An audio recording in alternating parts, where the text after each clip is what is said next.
So, Mark, did you manage to pick your fence up? Yes, picked up. Yeah. He didn't take offence. No, I technically didn't pick it up, no. I wasn't here to pick it up. But yeah, the fence has been picked up. Do you have much in the way of fence jokes, Ian? I've got nothing. I'm a fetus. I've got nothing about fence jokes, no. Yeah, you've used one already, Milo, so we can't use that that's again. about it. I'm not going to take offence. Don't take offence. I didn't. I bought some spare panels, I'll have you know. I wish the wind had taken offence and not all of it. That would have been generous of it, wouldn't Just it? take one panel, you selfish gust of wind. It's really demoralising, though, isn't it? When something called Bert is what destroys your garden. Is that what it's called? Yeah, that was a Storm Bert. That was the storm. Wait a couple more storms and we'll have Ernie. Yeah. Bert and Ernie. It's a very Midlands name, isn't it? It's a very Sesame Street name. Very Sesame Street, yeah. Well, before Milo's time in, he's not going to know. No, that. Milo is the age of watching Sesame Street. It's still a thing. Oh, I didn't. So will we get That's Storm why Dave? Milo likes Zapdos so much. Storm Dave. Dave the Pikachu. Dave the Pikachu. That's not a storm you want to mess with. No. Do you remember Dave the Pikachu in that lightning storm at GoFest? Yeah, although to be fair, Storm Pikachu Dave would huddle up behind a tree, wouldn't they? Oh. They didn't want to knock over his fence. And we'll have Storm Cubone in the middle, Milo. Bring it back to Pokemon. Do you like that? Storm Cubone. Throwing bones at it. Throwing animal carcasses at you. Oh, dear. Well, that's exciting. This computer will restart in 59 minutes to complete this. Oh, that's good. Right, well, we better get going then. I'm sure your computer waits till we push record every single Tuesday. It's like, right, I'm going to teach you guys a lesson. So, any time between 9 and 10 p.m. on Tuesday, that's the perfect time slot. There we go. Well, if it's restarted in an hour, let's get going for the 199th time.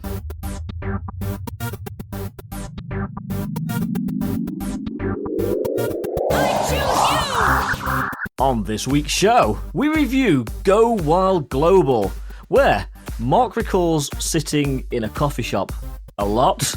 Milo doesn't want to remember how much money he spent on raid passes, and I am still getting over almost having a heart attack. It wasn't good. Welcome back to episode 199 of the Incensed Podcast. I am Ian Waterfall, and with me, as always, are Masterful27 and Pogo Milo UK. Boys, we made it through Stormbird and Go Wild Global.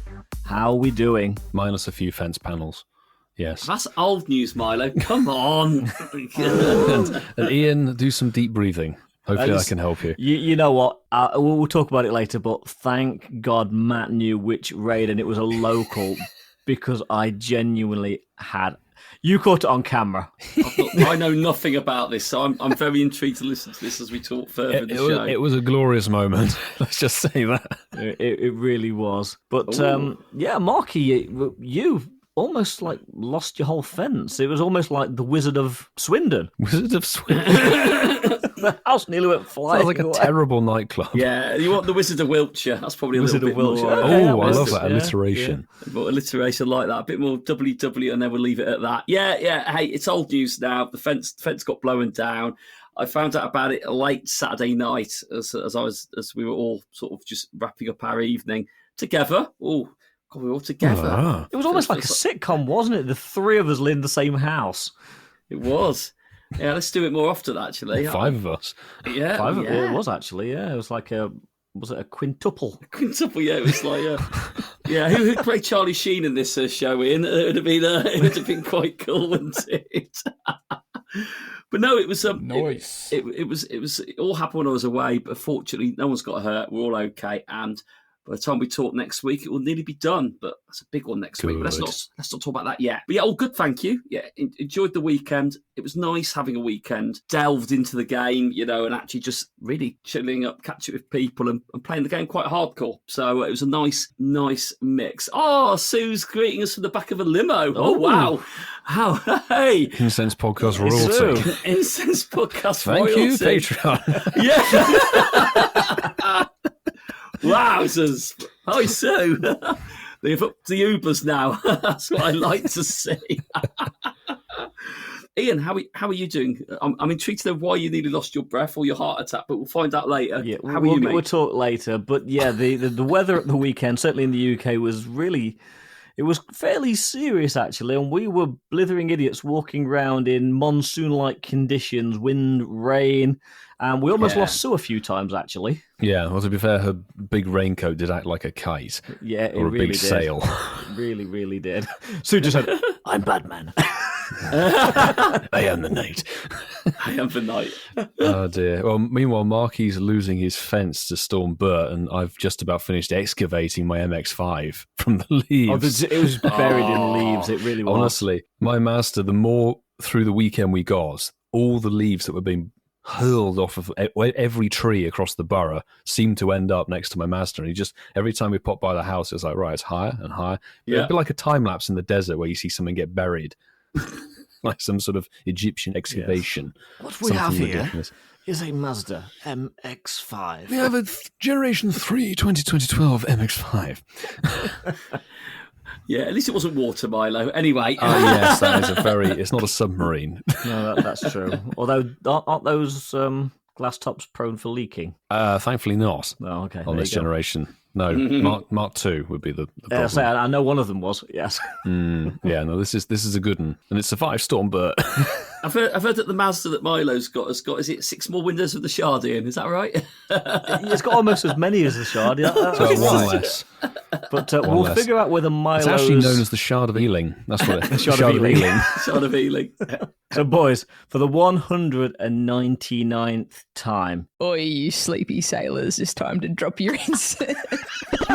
Yes, it is time to pop your incessants, and if you get anything that you want to shout about on episode 200 of the Incense Podcast, you need to go on to any of the socials that we favour. Those are X, Instagram, Threads, and Blue Sky. Nice. And use the hashtag Shinies of the Week. Clarify the spelling? Yep, that hashtag is hashtag SHINIESOFTHEWEEK. Now, there are other socials you can use, but we won't pick them up. There are other ways you can reach us. They are using our WhatsApp number, which is +44 759 269 5696. Email. Clarify the spelling. contact@intensepodcast.com. I can see the smirk, he's doing it. Yes. Or he's not. Okay. Or you can reach us on our Discord if you're a Patreon member, or if you're not, you can reach us on our Campfire group. Loads of ways to contact the Intense Podcast. You can even hit the send us a text button on your podcast platform of choice.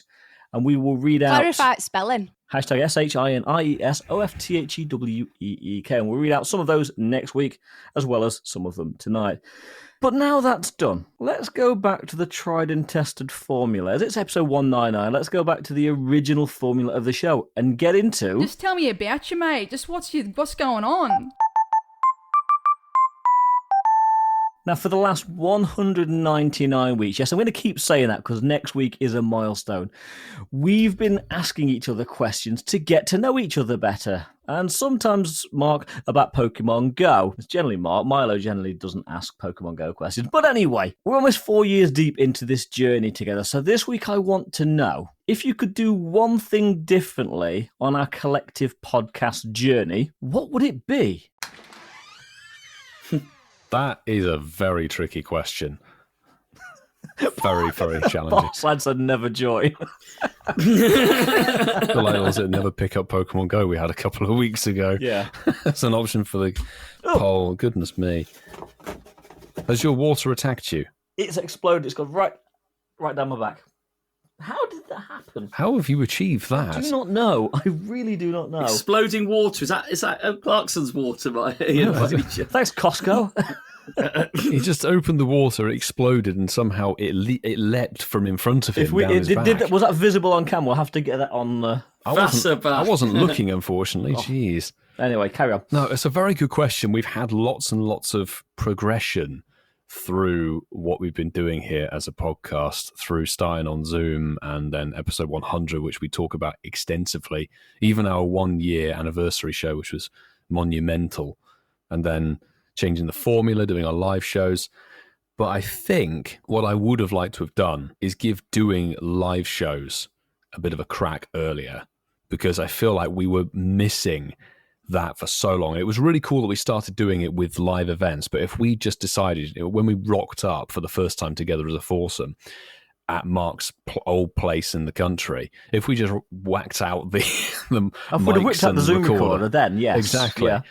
You know, back when we weren't so family friendly, perhaps, it could have been a whole different kettle of fish, and who knows what would have potentially happened and whether that would have become a more staple part of what we do. But as it stands, we kind of keep the live shows as a very much live Pokemon Go focused special, as it were, which in itself, I really like that element of what we do. It gives them a unique feel and perspective. But if we just rocked up and was like, right, we're doing Com Day, God knows where, let's sit down and record some rubbish and see what happens, because I feel like we were a bit more freedom. In the old In days, the early I mean, days. that's where we kind of started, wasn't it? We were very edgy to start with. Highway to the danger zone. Yeah, I think live shows a bit earlier from my perspective. Yeah, it's a great question, Ian. You know, I agree with pretty much everything Milo said, that if not all of it. I think Look what Francesco put in the chat. Can you Live highlight from it? Milo's bathroom. Batroom. Batroom. Oh, this is batroom. Isn't that I think it means illegal? bathroom. That's illegal in the UK, isn't it? What, having a bat room? A bat room. Bats in the belfry. Bats are protected species, don't you know? Noise. Right. So anyway, for me, yeah, live shows. It's easy knowing what we know now than where we were back then. And I think we could have easily said, I wish you were 7, we'd have gone live and done episodes out on the street. Yeah, I mean, it was the pandemic when we started, so that was never going to happen. As we started to be able to be together, it would have been quite fun to have done it when we met up for community days or things like that, maybe. I like the live videos of us being out doing events and sort of sharing them. They were good fun. The energy was electric when we did little challenges. I still have memories of sort of as we were coming out of lockdown and trying to hold our The breath breath with hold water. challenge at Will and Lake. Yeah. I received a beer to the face. Yeah, Yeah. but I just remember, like, you know, at one time we were meant to be like keeping our fluids very much to ourselves. We were like spurting them out across the table and almost infecting people near us as we tried to do it. And I look back at the video and you can still hear it and see it. It's like, that's so funny. It was obviously not funny, but at that moment it was really good. And I do think we were really good face to face. The energy built up off each other. And I certainly felt after this weekend just gone, coming to this recording, I was a lot more up for it than I have been probably in previous episodes where we've had like months where we haven't met up with each other, because I think you do vibe off that. It was a great weekend, and we'll talk about that later. So 100%. the one thing I'd do different on our collective podcast journey, and maybe we can move on with that, is spend more time together. I think the energy is better like that. And it doesn't necessarily have to be, as Ian and Milo have demonstrated. It doesn't mean we have to be getting in planes or, you know, flying a long way away. We can do it very much locally. We have got loads of options to do it locally. So I ain't getting on no airplane, and that's it. So I think that's probably it. I mean, I did have some other crazy thoughts. You know, I love Joe Rogan, and I think what Joe Rogan's done is brilliant. He hasn't actually put himself down any topic matter at all, so he could keep his show dynamic, interview different people, talk about loads of different things. I think we're too far down that line now with Pokemon Go to be able to sort of do that. But I do think that we possibly could, and wherever the game goes, I'd like to think we could evolve it somehow if we needed to. And what that looks like, hopefully we'll never need to know that for the foreseeable future, for the next few years. But That'd be quite fun, actually. Let us know on socials if you'd like a no Pokemon episode. And we could do that, really, because Incensed itself doesn't necessarily... What's our anger of the has month? a relationship with Pokemon. But it could be anything, really. If this game were to die, we could spin off into some other topic, should we want to. Absolutely. So, Ian, you posed the question. I'm very intrigued to know what your take on this is, bud. No, Francesca, we will not talk no. about Digimon. No, we'll talk about sport, we'll talk about cars, and we throw it all together and probably cause offence in doing Or so. take offence. Take offence. Or knock a fence down. Anyway. We're breaking down barriers. Or fence panels. So, posing this question, I really didn't have an agenda or an answer in mind. I just figured after nearly 200 weeks, almost 4 years, and really, it's a very long way down that road, and there are on any project things that you would do differently if you could do it again. Now, the obvious answer is start the podcast earlier, but I don't think I'm going to go that. I'm actually going to keep even cross my really mind, which is really bad. I'm going to start and keep this answer really simple and say I wouldn't have taken the edginess away from the first year and a half of the show, but I certainly would take away some of the profanity. Yeah, because I think we were at some points a little bit maybe over the top. Granted, a lot of our core audience that's where it came from, actually, the fact that we were edgy, but I don't think that you can be edgy without being, what's the word, vulgar. Yes, that's where I'm coming from with it. But I agree with Milo. The live shows are something special. They really are. And I like the fact that we do save them for special events. And yeah, Marky, I agree with your answer, because the last 4 months, we've all tried to do community days. Is it 4 months or 5 months, actually? We've kind of done community since days. August. Yeah, so we've kind of done community days all together, with the exception of Germany, which unfortunately, Mark, you couldn't join us on. But I'm Ponytail. Next year, I definitely want more com days on the road and spend some more time with each other, for sure. Com days allow it, don't they? Yeah, com days. Meeting up as a three, which genuinely does give a good energy, even after the likes of Swaddle Com Day. We were happy to come and talk about that. Hey, don't knock Swaddle Com Day. I got my bird on that one. Yeah. I got a tiny hundo. That's Mark still scared. Scarred. Mark's still scarred he didn't get that hundo Swaddle. Yes, because my shundo, my tiny waddle thing. But anyway. Oh, well, I have got a hundo one, and Ian's got a nundo one, so yeah, there you go. Smug. They're there. Smug, yeah. They're good answers, aren't they, actually? But as we talk about we talk about the previous 198 episodes here on 199, it would be remiss of me not to plug something big to our listeners on the show, because yes, next week our podcast turns 200, which is phenomenal. 200 is a phenomenal number. Like, let's start first of all. We've never missed a week, so it will be 200 shows in a row, and we want to sort of give everybody who listens to the show that isn't a Patreon member, who has the ability to join us when we record every week, which the Gold member, Patreon members have that benefit of. We are literally opening up our incensed curtains to the world, because episode 200, that's a creaky curtain. That's a wooden curtain. It's a wooden curtain. Because next week, yes, as we record the show on Tuesday, we are going to be sharing a live link on YouTube for the world to come and join us as we record it. That is the 3rd of December. Nice. And that will be approximately at 8:30 p.m. GMT. This is something which is amazing. Like, going back to the point of 200, I'm listening to podcasts, like most people probably are, that are a younger stage of their journey, and they struggle at like episode 120. They go, can we still do this? Like, and that's what we were saying. That's what we were saying. I don't think any of us thought would last 4 years. I don't know. I still feel that this podcast is very, very young. When you look at the other podcasts in our genre, absolutely, we're catching them up in numbers because we never miss a week.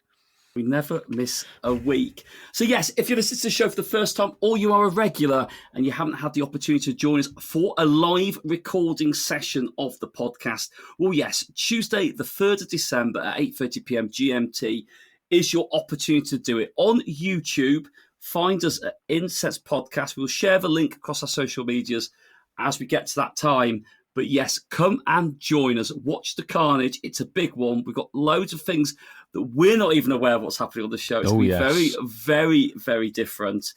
But yeah, hopefully you will join us on that one. It'd be great to get some serious numbers of people in there and just see what the show is all about. And hopefully you might think, you know what? Noise. We're going to support you boys further as we go into 201 and beyond. That's a big one, isn't it? It is a huge one. And even as you listen to the show, there is still potentially time to get involved with some of the stuff on episode 200. There should be some polls up on not only X, but also on the YouTube community page of Incensed Podcast. These are polls to determine the awards that we're dishing out. If you listen to episode 100, we created 10 random awards to do with the show. We're doing the same again for 200 with some new let's say, zesty stuff involved.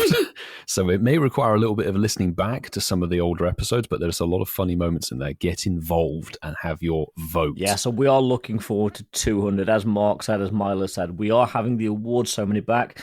And then after that, you won't hear it again until we're nearly 6 years old. Episode 300 will be the next time we do awards. And we really need to make a note as starting episode 201 of what we liked.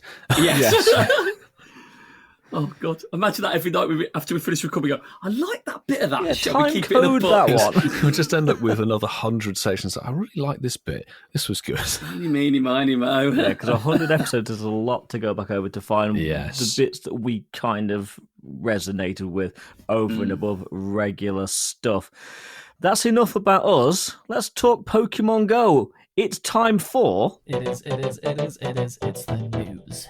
That is right. We have got a truckload of news for you here. We've got a brand new season, we've got new events, and we have Unova Tour news. It's a big one, boys. But first up, the next 3 months are going to be focused around Dual Destiny, which is very, very nice, with a lovely trailer that popped on socials earlier today featuring Zekrom and Reshiram, very much referencing black and white Pokemon games.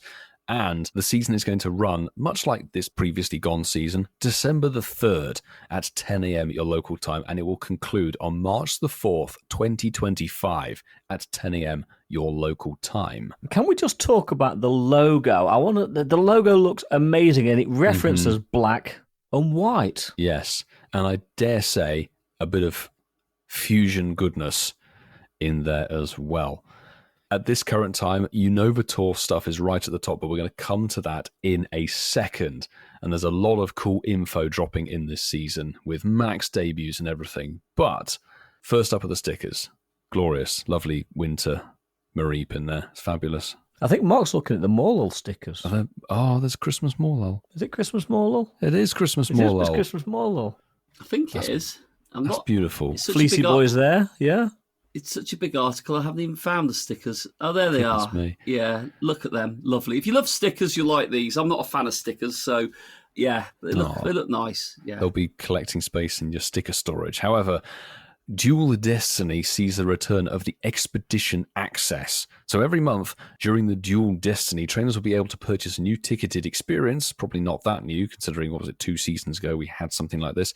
It includes bonuses and timed research. Trainers will also receive an incubator for their first Pokestop or gym spin every day. That's quite significant. And that is good. That is good. It'll give you, if you're going to participate in Go Tour or just hatch more eggs, a single-use incubator every day, that is like potentially 90 eggs that you can hatch over the season. Absolutely. Is that a single-use one, does it say? It'll be I single-use, believe it is, yes. Usually they are for the expedition. They should clarify saying it's single-use, but it just says an incubator. If it's more than one use, that's awesome. Yes. Yeah. Now, sorry to have to put this in here. There's a section that has Go and then a word beginning with B, another one with L on it. Go Cattle League. Is it like for farming? Cattle. Go Cattle League. Let's not go down Cow League road, because there's more important stuff, isn't there? Yes, so we have got a brand new bag of Pokemon in the research breakthrough pool. And looking at this, it looks a little bit better, actually. So we've got 6 Pokemon in the mix. 5 of them are shiny, 1 isn't. The one that isn't is Frigibax, and the 5 that are shiny or could be shiny, if you're lucky, that is Alolan Raichu, Pancham, Furfrou, Hisuian Avalugg, forgot about that one, it's that time of year again, and Jang Mo-O. So enjoy getting loads of Frigibaxes this quarter. Frigibax. Bring your Frigibax. And yes, to go along with your research breakthroughs, there's going to be a shake-up in the Pokemon that can appear in the wild, and we'll go through those now. In the cities, you will potentially be able to encounter Magneton, Porygon, Snubbull, Gulpin, Ordino, Clink, and Litwick, and more. They can all be shiny with the exception of Magneton. And in the forests, you'll have the chance to encounter 2 beautiful non-shinies of Staravia, glorious thing, and Butterfree. There will be more, of course, probably can't be shiny. However, the ones on the list here are Scyther, Sunkern, Nuzleaf. Oh, I forgot Nuzleaf isn't shiny either. Wow, this one's terrible. Jeez. Phantump and Fomantis. Thankfully, they can be shiny. Yeah, well, the mountains, if you're trekking all the way up to the top of them, don't play the game when you're up there, because the spawns are probably as disappointing as the forests. Some of the non-shiny Pokemon, you've got Rhydon and Pupitar. Okay, maybe there's only 2 of them that can't be shiny. But the ones that can be are Clefairy, Shuckle, Meditite, Galarian Stunfisk, Minefu, and more. Now, moving into the beaches and water areas. Favourite place. There's a few non-shinies that you can encounter. Pelipper, Floatzel, and Poliwrath. And the ones that can be shiny really don't get a lot better. Galarian Slowpoke, Paldean Wooper, Lotad, and probably the best of the bunch is maybe Finneon. Now, the Northern Hemisphere, I'm afraid we're going to be subjected to some true horror right now. And it's not in the form of Gabite or Deerling in its winter form, but there will be Absol, Shinx, and then the Gen 4 starters, Piplup, Turtwig, and the absolute horror of Chimchar. It's you! There. Yeah. I'm sorry, Northern Hemisphere. It's Milo. Just look at Chimchar and tell me that is not the spitting image of Whitfield. I think it is the spitting image. The Fomo monkey itself. Oh, dear goodness gracious. Well, does it get any better for the Southern Hemisphere? Possibly. You get Deerling in its summer form, and the ones that aren't the starters from Gen 3 are Goomy, which is pretty good, with Gligar, boosted shiny, and Lapras. Nothing wrong with Lapras. That's quite good, actually. Nice. That's okay. That's okay. That is all. But you get the 3 starters for Gen 3, which is Trico, Torchic, and Mudkip, and that is Nice. Milo's Bay. So he'll be moving down south. Torchic. Yeah, and there'll be more. Now, moving on to the eggs. They're not great. Don't get your hopes up. 2K eggs, Psyduck, Twain will be Swablu, out. Bonsley, Larvesta, Litleo, and Wimpod will be hatching from 2-kilometre eggs. The 5Ks are genuinely horrendous. You could find Clamperl, Blitzel, and Inkay, and some more in there as well. And I don't see the Adventure Sync hatches. There's no Adventure Sync. Maybe they don't change. Your Adventure Sync 5K will be just as bad as it has been for the last 3 months. Well, don't panic over. There's Adventure Sync 7-kilometre eggs, but let's start with the main ones in the 7s. They put that in the wrong place. Oh, thank you, Marky. You've actually found the 5K Adventure Sync. Why are they in with 7s? Goodness me. Make them look better. I don't know. I think if you walk 25K in a week, you could have the potential to hatch a Skarmory, a potential Munchlax, Riolu, Tyrant, or Amora, and a few more. Yeah, they're a little bit better. But the 7-kilometre eggs are actually where the good stuff happens, because this is exciting. So in the 7-kilometre eggs, we've got Alolan, Meowth, Grimer. Okay, they aren't the exciting bits, and I'll probably draw a line at the Hisuians as well. Even though I've given Quillfish a bit of a play up in the past, you've got Hisuian, Voltorb, and Quillfish. The new Galarian Corsola is obviously in the 7-kilometre eggs, but this is exciting because these are new shinies from what I can see. Basculin Red Stripe form in the Eastern Hemisphere and Basculin Blue Stripe form in the Western Hemisphere can both now be shiny, which is new because we've only had White Stripe. Yes, yeah. They are new because we had White Stripe for Sinnoh, the roots for Sinnoh. So they are there. That's a new chase. So we're going to have some new shinies there and more. And if you do routes or routes and you can be bothered to tap on Mateo at the end of it if you're lucky and you get a 7-kilometre from a gift exchange, well, actually, you get Galarian Farfetch'd and Corsola, so a smaller pool, if you get the egg, Pancham, and both aforementioned Basculins again, and more. That's all right. I do wonder how the East and Western Hemisphere for Basculin is going to work, because it's gifted eggs. So does it matter where the egg is from or where you are? It's a good question, and I guess we'll find out this season. Now, moving on to the 10K eggs.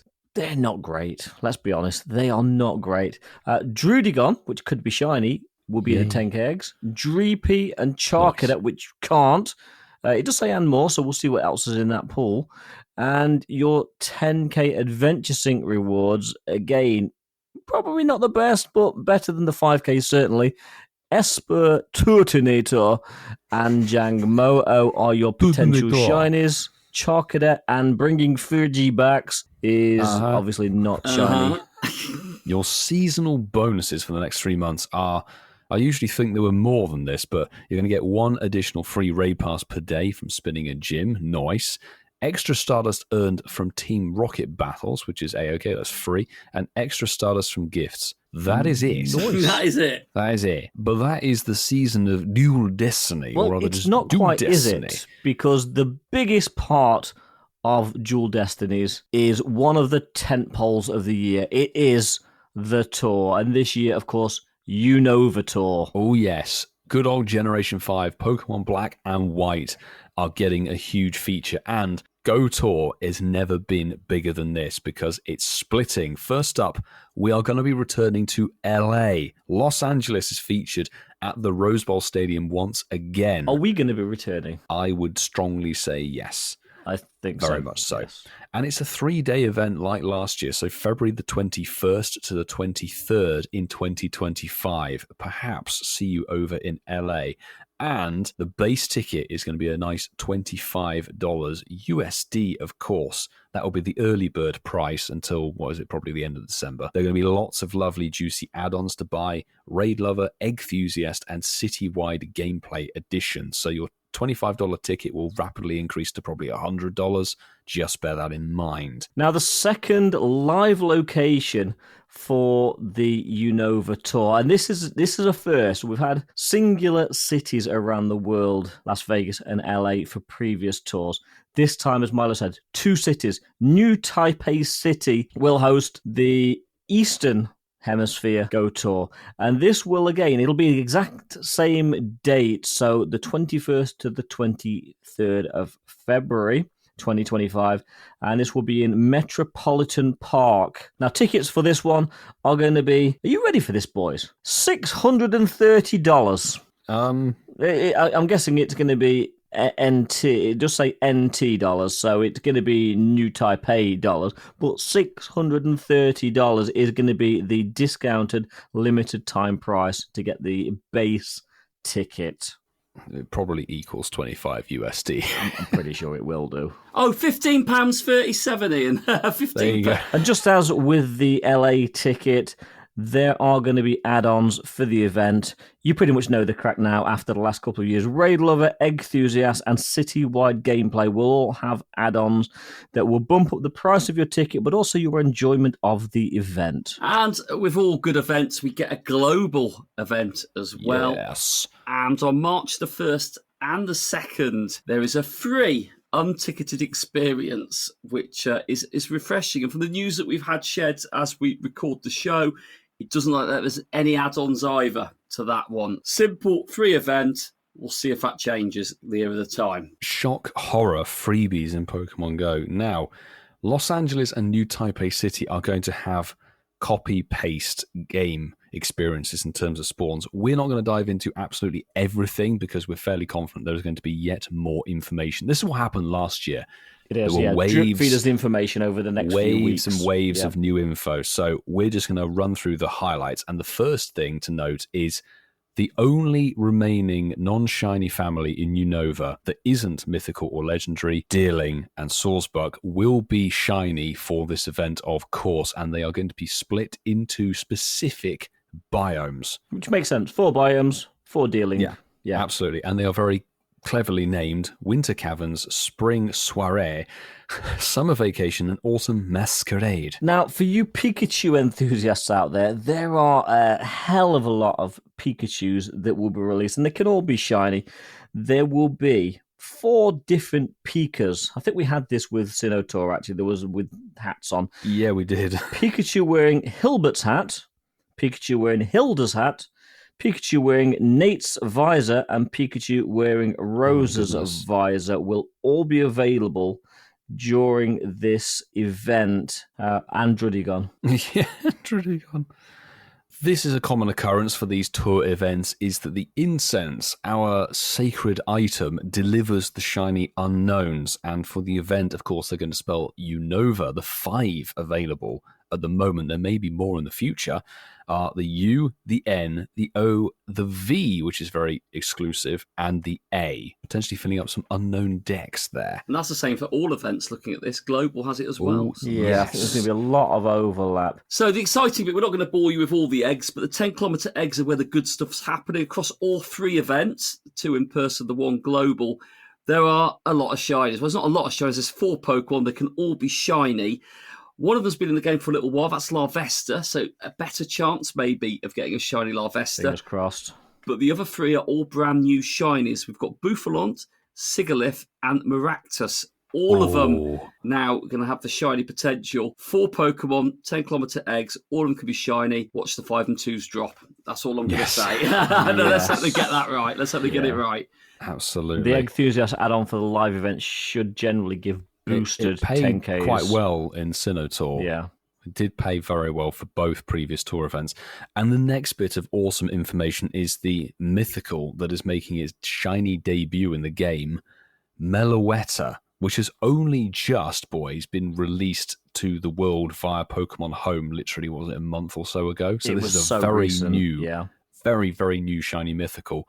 It is coming, obviously, through a Masterwork research as part of the LA and New Taipei event. We'll get that there. But the global thing, it's going to be a paid add-on. That's the only aspect of the global event that will be paid. And I believe it's nearly 5 USD. Masterwork research, yeah. It's Masterwork research that you buy. And in true experience, it's always worth it, to be honest. Meloetta's a lovely green shiny. That is it, boys. What are you thinking? Unova Tour. We knew it was coming. Although part of me did think we might get Sinnoh Tour Part 2. You kept mentioning Part 2 Sinnoh. I was like, please no. They left so much out. It made sense, but I'm excited. I don't know what you guys think. I am excited about this one. I think, the only positive I can say over the previous tour is at least on the official artwork, we've got Zeki and Reshi on there, which feels nice. So, like you said, we should maybe get white and fusion there with those. I was thinking QM then for some reason. But yeah, we've got those in correct. there. So that'll be fun. I've always said, if you could at least have an opportunity to play it in one way or the other, and it doesn't become an exclusive thing for just a minority of players that can go to a live event. If they don't do that, the global's very fairly balanced, and from what it looks like, there's a lot of new stuff in there, which is exciting.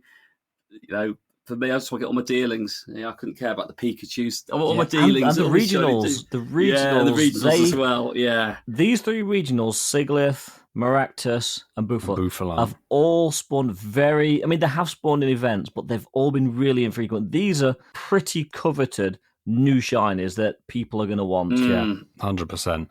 I, for one, am very happy, as always, to see Reshi and Zeki back in raids. They're going to be available across LA, New Taipei, and Global.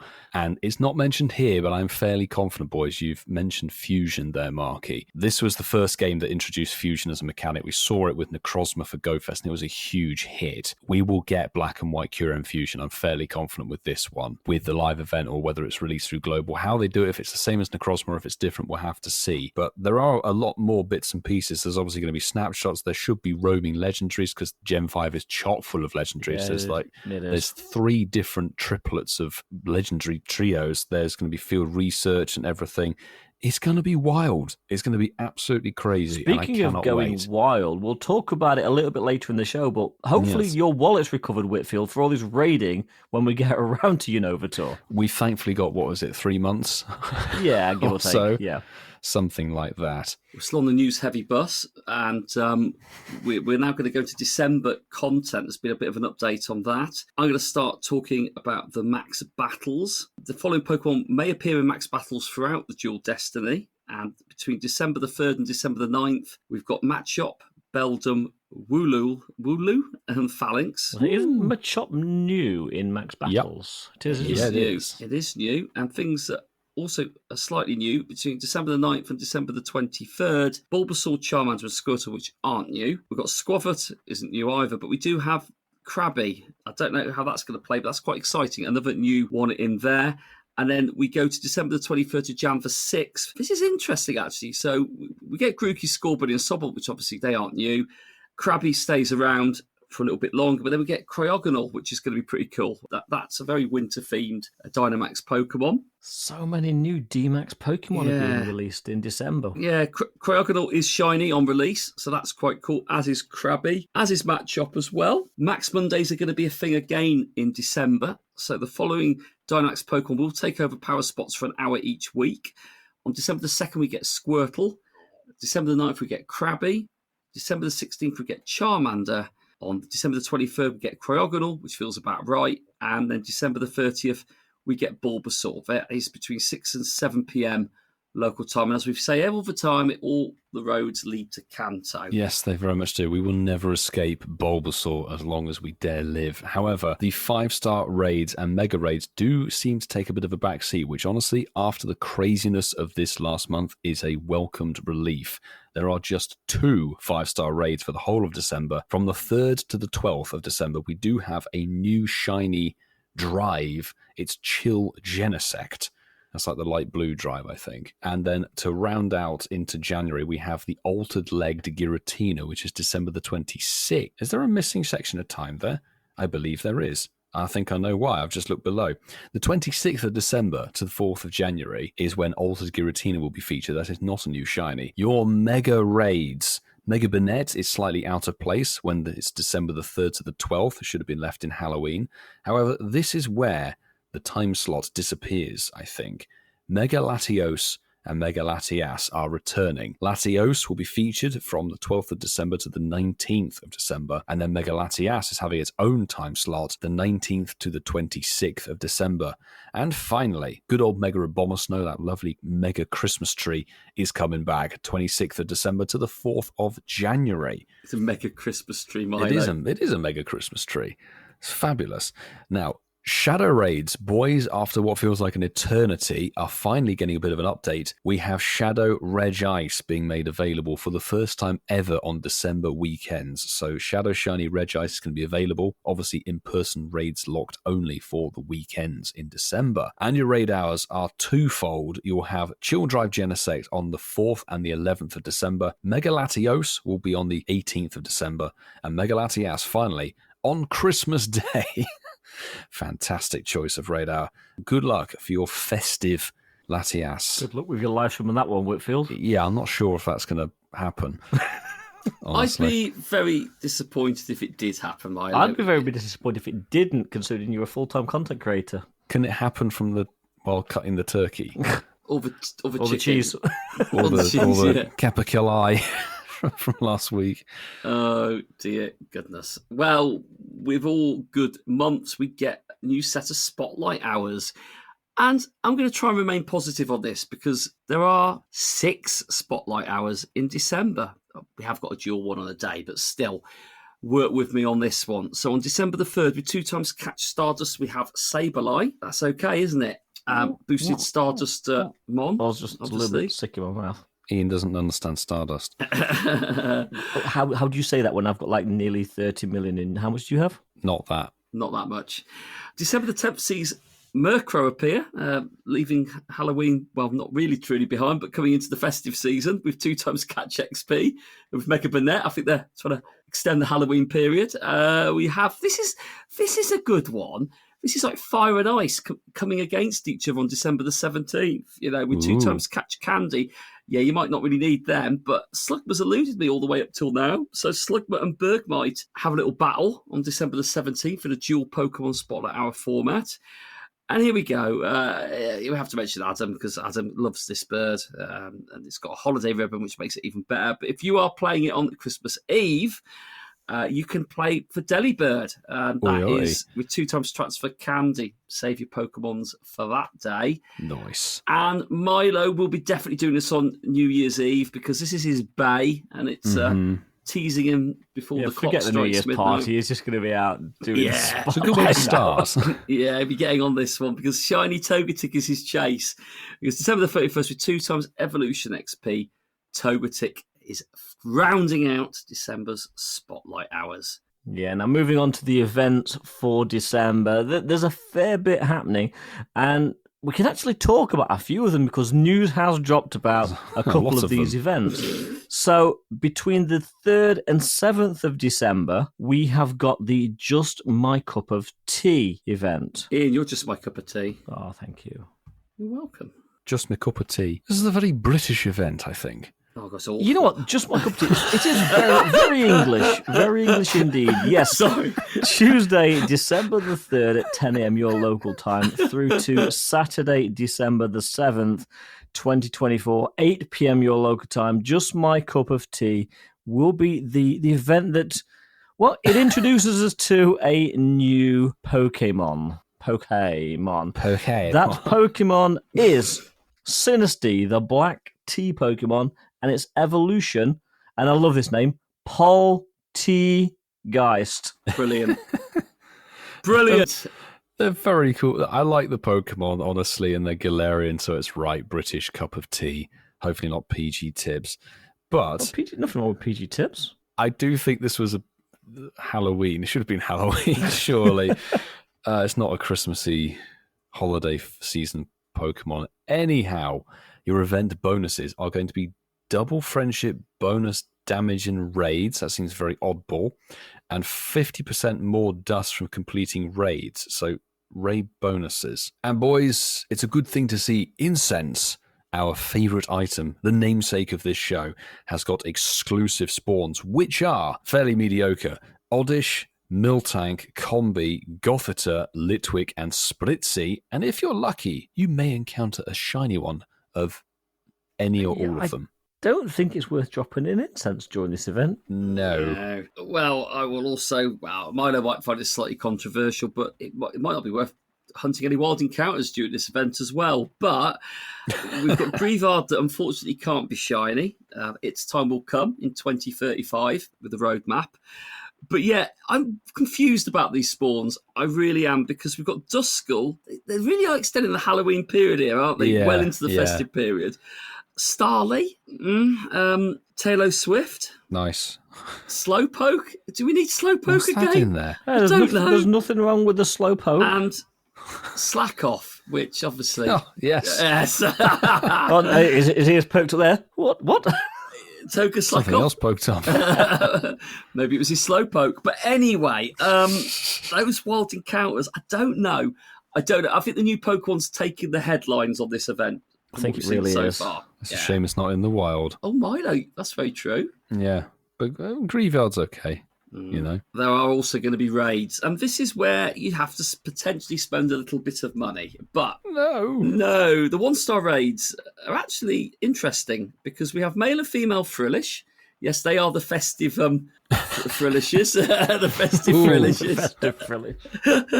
And you've got Sinistea, which is the new Pokemon in those 1-star raids. One and done, boys. One and done. One and done. I think Frillish should be great with the Santa hat, honestly. Be perfect. Your 3-star raids can all be shiny, but they are all fairly raid-locked Pokemon. So Galarian and Mr. Mime really don't need any of those after They've all the had good old raid London days Go or Fest. events for them. Yeah. Speaking of, Hisuian Bravery had a raid day, was it, in 2022, I think, and it's been around a lot. And Bombardier is back from Paldea. Bombardier! Yeah, now moving Bombardier. into your Tier 5 raids, Milo mentioned them a second ago. Tier 5 raids will bring Genesect with its Chill Drive, and your Mega raids will be Mega Banette. Field Research Task rewards the very short section because there aren't any listed Pokemon. It just says event-themed Field Research Tasks will be available. Complete Field Research Tasks to earn Stardust and encounters with event-themed Pokemon. So probably not Sinistea, unfortunately. There is also going to be some timed research, which apparently is free and not paid, which is amazing. Wow. But you'll be earning XP, Stardust, and encounters with event-themed Pokemon. Again, probably not Sinistea. Well, don't worry, I have a little bit more detail on this part of it. Oh, no, I haven't. The collection challenge, hey, Panto season, we got more information. No, you haven't. Well, no, I haven't. Oh, no, we haven't. The collection challenge is basically says an event-themed collection challenge is coming. Creative typewriters at the ready. Complete the collection challenge to earn an encounter with Sinistea. So actually, completing the collection challenge Oh my God. will give you an encounter with Sinistea, which is actually good. So it's nice to see it available free, as to speak. And the Pokestop showcases Yes, be on the lookout for showcases at different Pokestops, which are the ones that usually have them on, but we'll say they're Never different. changed. But yeah, where you can enter event-themed Pokemon. Like Sinisty. Like Sinisty. And yeah, there's also a web store, Dual Destiny box, for $4.99. Or your equivalent pricing to your local currency. That will give you 3 remote road passes, 2 premium battle passes, and 1 postcard storage upgrade. Oh, that's okay. That's all right, actually. That's all right. There you go. That's just my cup of tea event. Let's move on. Yes, so the next event, a one-dayer, December the 7th, the Aspiring Dragons Research Day. This one will run between 2 and 5 p.m. Do you mind if I cut you off there, Ian? Folks, if anybody remembers dragon events from the past, these are not dragon Pokemon. So, the Research Day, yes, the featured Pokemon are that scarily dragon-esque Horsey, Trapinch, Swablu, and I'm okay with Skrelp. To be fair, so they're in the field research, and your wild encounters. Oh my god. Spearow, that amazing dragon-type Pokemon. Yanma, Carvana, Dwebble, I don't remember seeing that in Game of Thrones. Ducklet and Bicycle. Oh my goodness me. There's $2 for paid research, which will give you more awful spawns, and that's about it. Honestly, boys, a big fat thumbs down again. Yeah, absolutely. Now, the very next day, yes, we said, I think it was last week when we talked about saving the dates, or was it the week before? I can't remember. But we talked about December being stacked. The very next day, we are going to get what could potentially be one of the best battle days we've had. Gigantamax Lapras Max Battle Day. This will be a 3-hour event between 2 and 5 p.m. So make sure you communicate and organize with your local communities. And with this one, yeah, you got it. The Gigantamax debut of Gigantamax Lapras. Ooh, that is very nice. And it is key to note, 3-hour window is much better than I think the Gengar we had for 4 whole days. It is, because people will want to raid it in those 3-hour windows. Oh, yes. 100%. At least it's easier to coordinate, I would say. There's also going to be the boost for Gigantamax Lapras popping up at max points as well, which is awesome. So, there is a new item coming to the game with this event, introducing Max Mushrooms. The Max Mushroom will temporarily amplify the fast charge and max move attacks of your Dynamax and Gigantamax Pokemon in max battles. While active in the max battle, it will do double damage until the item timer runs out. Use multiple of these Max Mushrooms consecutively to lengthen the duration of the effect, but it will not increase the damage multiplier. So basically, you can get a damage boost using an item. Remember to check your item bag while in a max battle lobby to use any max mushrooms you've acquired. You can also see whether other trainers in max lobby have max mushrooms active. Blah, blah, blah, Which blah. in theory should mean fewer trainers to take it down, because you'll be doing more damage. Theoretically, but I do worry that's a monetizable item. Oh, we're going to be paying for it. You can guarantee it. And I know me getting my hopes up that they were hoping that people in very small communities that might only have half a dozen people, that the Max Mushroom might be their get out of jail card. You could go and pick your own max mushrooms. Yeah, so once again, I'm not going to play the rule card on this one, but once again, a Sunday event for something that needs to be coordination with big groups of people, the great cocktail for a successful event there. But anyway, there are event bonuses for this event. The following bonuses will be active during it. You'll be able to include or collect more max particles. It goes up to 1,600. I think this is now going to be a theme in the game. All power spots will host Gigantamax battles. That's exciting. Good. Power spots will refresh more frequently, and there'll be 8 times max particles from power spots. Ooh. That is a big increase. That's good. Yeah, that is good. So I'd imagine if you get 8 times max particles from power spots, you'll only be able to collect them from 1 power spot, or maybe like 2. 1 or 2. Yeah. That's it. That's all right. The following bonuses will be active on December the 8th from 12 to 5 p.m. local time. 2 times max particles from exploring, so you get double what you do for every 2 kilometres, I guess. Quarter adventure distance to receive max, right. You basically don't have to move. No, but you can only get 1,600, so you'd be getting them very quickly with all these bonuses they've made. So for these bonuses to apply, trainers must first collect all the max particles available in the nearby menu. Trainers can collect max particles via the nearby menu each day by exploring. Adventure Sync can help make sure your distance counts. Keep an eye on the nearby menu for the icon that shows where max particles are ready to collect. That's just teaching you. T's and C's, yeah. Yeah, we'll see how that pans out. But we're definitely going to know how this one pans out. Yes, boys, there will be an event ticket for this event. Oh my $5 US, or the equivalent in your local currency, will get you a timed research, which will include the following: 1 max mushroom and 25,000 XP. You'll also receive the following bonus, so 2 times XP from max battles, and max particle collection limit will increase to 5,600. So if you get the ticket, you're going to be able to get more max particles.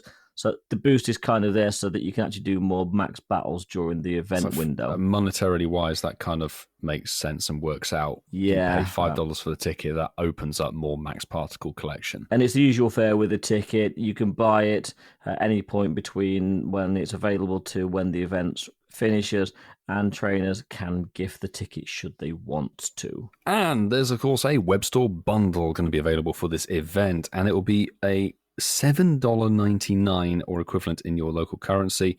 The Max Particle Pack bundle will feature 6 Max Particle Packs for a total of 4,800 for all your Max Battle needs. That's fantastic.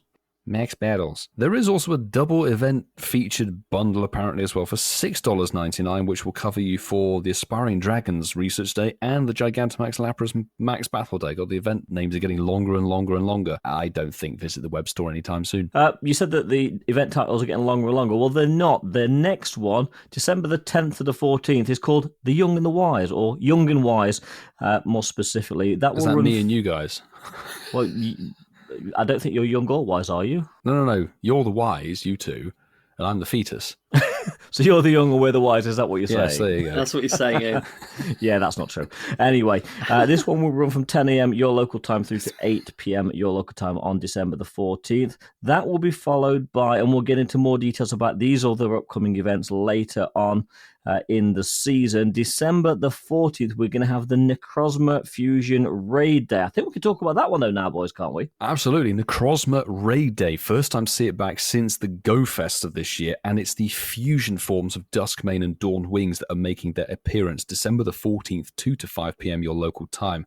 There will be event bonuses, which we know how a raid day works. They are basically copy-paste for any raid day event.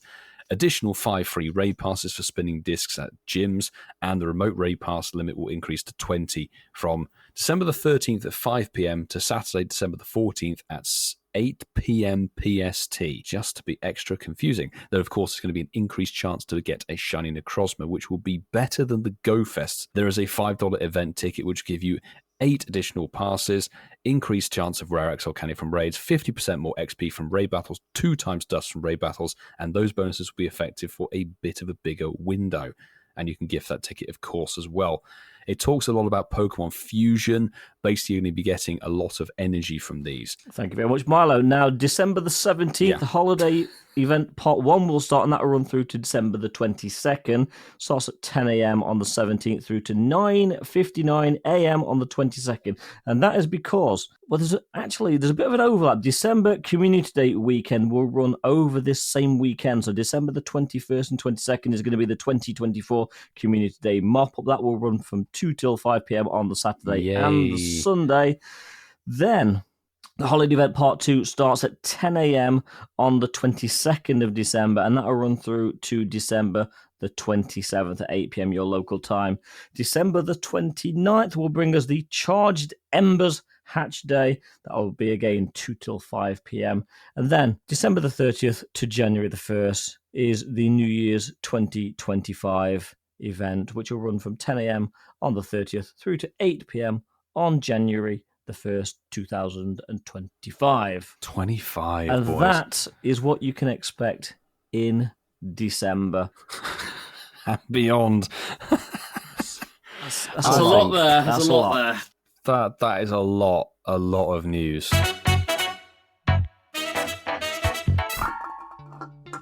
Yes, Vasa. Well, I wasn't given an awful lot of choice, really, was I? Last week, you didn't exactly sort of throw down ushered. the gauntlet. You whacked me in the face with it. Gently pushed into... Was that my Ian's usher, did you say? What was that? He's been ushered hurriedly ushered. down the path of pub quiz, so he can't go anywhere else. Oh, feel like there's going to be another pub quiz coming up as well. Wow. Ooh. The breaking news is it's randomised by AI. Yeah, AI quiz. That never goes wrong, Milo. It never goes wrong. I'm intrigued, Marky, because he hasn't said what his theme is, if there is even a theme. There is a theme to this week's pub quiz. Obscure Grantham history. Yeah, oh, imagine that. The theme to this week's pub quiz, it's maybe tenuous. Can either of you tell me, this isn't the pub quiz question, but can either of you tell me what year we started the podcast? 2021. There we go. So this week's pub quiz is about the year 2021. Valentine's Day. Oh, okay. So Yes, Marky, the romantic podcast. I'm still got looking the at the concept questions, and I need to frame that and put it up in here, actually. Yes. Concept of incensed. It's got to be somewhere. Inception, not concept. Inception, Ian. Oh, very good. Inception. Title of our first Incense. show. Anyway, we've got some questions for you. You may or may not know the answers. They are quite random, and they are about things that might have happened in the year 2021. So, Might have. we will start with question number 1. It's a good place to start. Who headlined the 2021 Super Bowl halftime show Oh, in Christ. 2021? Is it A, Shakira and Jennifer Lopez? Is it B, The Weeknd? Or is it C, Snoop Dogg? Now, Milo, you don't really watch Gridiron, so I think we'll go to you first. I don't watch the Super Bowl. I don't listen to any of these people, and I'm very disappointed in. I thought one of your joke answers would at least be Taylor Swift. Might be. No, so those three. I didn't. No, I wouldn't joke about Taylor Swift. But I'm just gonna go question 1. Let's throw A in there. A for Milo. Same question to Marky. Shakira and J-Lo, The Weeknd or Snoop Dogg? I'm pretty certain, because I've watched most Super Bowls, There you go. that it was, and I know The Weeknd have definitely headlined one at a halftime show. Actually, I'll give you a clue. Oh, thanks. That's all right. All 3 of those, or all 4 of those artists, they've all headlined halftime shows over Yeah, Super Bowls. but I'm pretty certain it was the one after the pandemic, because no one really cared. I mean, basically, it's The Weeknd. I'm pretty certain it's The Weeknd. B. Okay. Question number 2. Which UK city was stripped of its UNESCO World Heritage status in 2021, with modern developments to the city's waterfront being cited as a factor in the decision? Is it A, Durham, B, York, or C, Liverpool? And Mark seems to think he's got the answers, but we'll go to Mark first, then Milo can figure out if he wants I'll to take my headphones follow off. or not. No, you don't need to. It was something to do with said football ground being built on the Mersey, and it's C, Liverpool. Okay. And I am back. Hello. So I only know that this place was a World Heritage Site because of an episode of Top Gear way back in 2004. Anybody who gives a damn, James May was reviewing a restored XJS, and the analogy was Liverpool being a World Heritage Site, having been a bit of a dump before. So I'm going to vote that one because I have no idea if the other two are World Heritage Sites or were one. And also, nothing to do with the answer of this, but also Liverpool hosted the Safari Zone in 2021 as well. Yeah, very Yes. good. Lovely. Anyway, Is that the tedious? Tedious link. Tedious link. Love it. Question number 3. I don't remember Safari Zone Durham. I don't remember Safari Zone. I only remember James May, Richard Hammond, and Jeremy Clarkson. No, because the analogy was literally Liverpool is now a World Heritage Site because of all of this bits and pieces. And I don't know why that stuck with me. But it did, Milo. Yes, It did. all led to this moment. Yes, so we'll move on to a little bit of TV trivia for you. Eunice Stubbs, who died on August the 12th on 2021, memorably played which character in the BBC drama Sherlock? Did she play A, Mrs. Flood, B, Mrs. Hudson, or C, Mrs. Cooper? Whitfield. Why do I think C is the joke? C might be a joke. I'm going to pick option B B for Whitfield. on that one. And Marky Boy. I love Sherlock. I love the TV show It's a good as show. well. Yeah, it is. It's Mrs. Hudson. B was that? B for was Hudson? that one, yep. Rest in peace for 3 and a bit years ago. Okay, so question number 4. We're nearly there. Right. 2 more to go. Question number 4. Which mythical Pokemon debuted in Pokemon Go in September 2021? Was it A, Zarude, B. Caldeo, or C. Hooper? And That's Marky tricky, Boy. actually. I know one of them was later, definitely later, because we made. Yeah, I know one of them was later than the other. It's one of the other two. It's my favourite one. I'm going to go Zarude. A. Whitfield, Which did you give a month? September 2021. September. I will pick Zarude as well because it was tied to the Pokemon movie Rogue of the Jungle, wasn't it? Something like that. It very well might have been. Yeah, Keldeo was later. Keldeo was a lovely paid ticket research Yeah, in December. Maybe so. And we'll go back to TV to end. Ooh, On nice. June the 2nd, 2021, it was announced that which medical drama series would end in March 2022 after 23 years on the air. It's answer A, Grey's Anatomy, B, Holby City, or C, Trust Me, Whitfield. I've never heard of option C. Ever. They're all medical dramas. I guarantee they're all medical dramas. I gather. Trust me. I didn't Trust hear me, trust I'm me. a celebrity as an option. He's like, trust me. Trust me, I got this. I literally don't have a single clue. I'll go for B again. And Marky Boy, bring this one home. I only know it because we used to watch it, and I'm pretty certain it is Holby City, which is B. I just remember seeing endless BBC adverts for it. You know, Yeah. when they say, next up, it's this. I'm like, is this ever going to end? Well, this just shows as old as I am. This thing's being advertised before Top Gear. For God's sake, get it off. Yeah. So- yeah, Grey's Anatomy sadly ended, but Holby, Helby, yeah. Oh dear. We actually do have a winner. Nice. And Now- it was actually very close, and the winner actually got a clean sweep. Oh, 5 out of 5, is 5 it? out of 5. It's Mark, isn't it? Who headlined the 2021 Super Bowl halftime show? Well, the answer was The Weeknd. There we go, we know who the winner is. We both picked the same Milo. answers for the rest of them.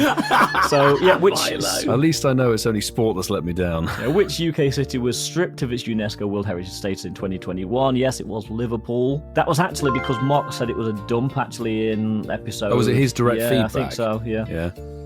Yeah, No Everton. more Blamed Liverpool Everton Safari for it. zones. Yep. Yeah, Liverpool. Jesus, don't go back there. Oh my God. Eunice Stubbs, who died on August the 12th, memorably portrayed which character in the BBC drama series Sherlock? Yes, it was Mrs. Hudson. Mrs. Flood was from Doctor Who, for many of you that don't know. And Mrs. Cooper Very was good. a reference to our former Ginger, who's no longer with us.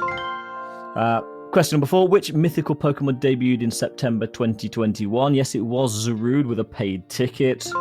And on June 2nd, 2021, it was announced that Holby City would end in March 2022 after 23 years on the air. So, Marky, first ever clean Clean sweep. We've had close ones before, but a clean sweep, my dude. Yep. Well Now, done. I did make a tiebreaker question, and I'm not going to waste it. This is really just for S and G's and giggles. And the question is, I need the nearest answer, obviously. If you get the exact answer, then I am going to be mostly impressed. Mostly, Yeah. not fully. The Rose Bowl Stadium in Pasadena, California, has a seating capacity of how many? And this is seating, not Christ. overall capacity. So was that the Rose Bowl? Was Rose it? Bowl Stadium in Pasadena, where last year's Go Tour Sinnoh was held, has a seating capacity of a reasonably substantial number. I need to know the seating capacity, not the overall capacity. And okay. you're both looking blankly at me. So who's going Milo's first, been Steve? there first, so I'm going to throw it to him. Yeah, but funnily enough, I was playing Pokemon Go. I wasn't observing Actually, the seating we were in arrangements. was in the hospitality boxes for quite a bit Are of they the including the stools in the hospitality Yeah. boxes? There's a time and place to put stools, Milo, and it's not in the hospitality box. Thank you, Sunshine. Is that what the giggles is for? Stools and giggles. I really don't know. I don't even know a comparative sort of stadium size of seating that might be thing because I just don't do sports. So I will throw out. I really don't know. I'll go for 25,000. 25,000 is Milo's answer. I have no idea. I really don't. I could be cruel, Ian, and just go 25,001, but I'm not. I'm gonna go a little bit more. I think the reason I asked Milo is I think you have a slightly better grasp of sports stadiums. Yeah. Remember, Milo said the Shard had 12 windows. Yeah, yeah, that's exactly well, it. that was yeah. genuinely moronic.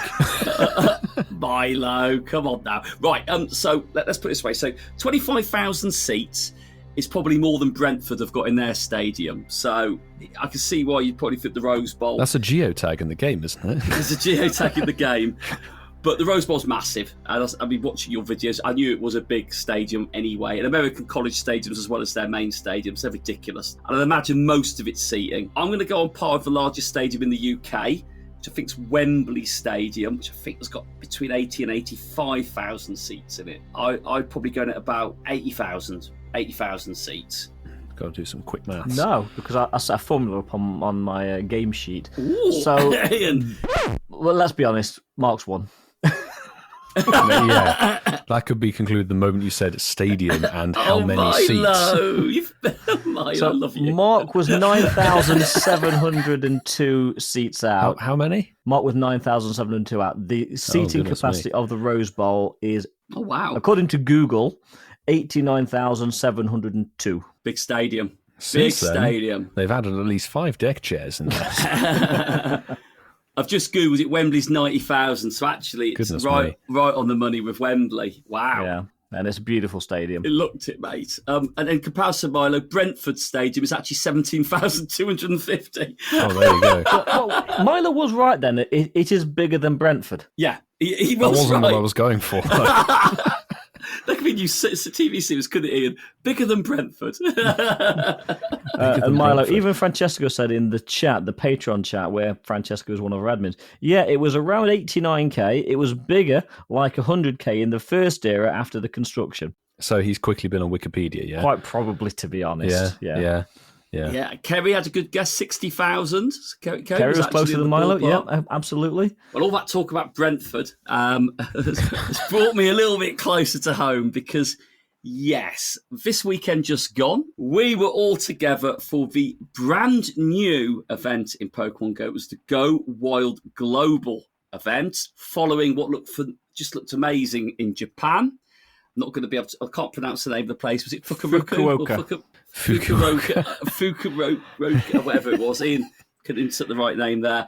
It was always going to be interesting to see how the global event was going to fare. And I'll be honest with you, and we are going to break it down bit by bit, and we're going to talk with a little bit of depth about it and how we enjoyed it and what we got from it. It felt like it played quite similar to what it looked like in Japan, which was obviously quite an exciting thing. So we were all down in Ealing, which is a stone's throw away from Brentford Stadium. I'm going to keep mentioning Brentford tonight, see if that's enough to get us trending. We played in Walpole Park. Great park, where do we been there play? before. Outside Milo's house. But no, joking aside, it's a great park. We know what it's like there. It feels like a second home. But joking aside, we met up with a lot of people, had a nice meet up. Showing the weather did its best to dampen the spirits and blow us away, but it didn't stop us from taking part in it. So yeah, Go Wild Global. We're just going to delve straight into it, and I'm going to jump straight into the bit that I talked probably the more passionately a piece around it last week, as we were giving our hopes for it and reviewing what we saw in Japan. Mighty Pokemon. So in Japan, 15 minutes at the end of each hour, they were increased spawns.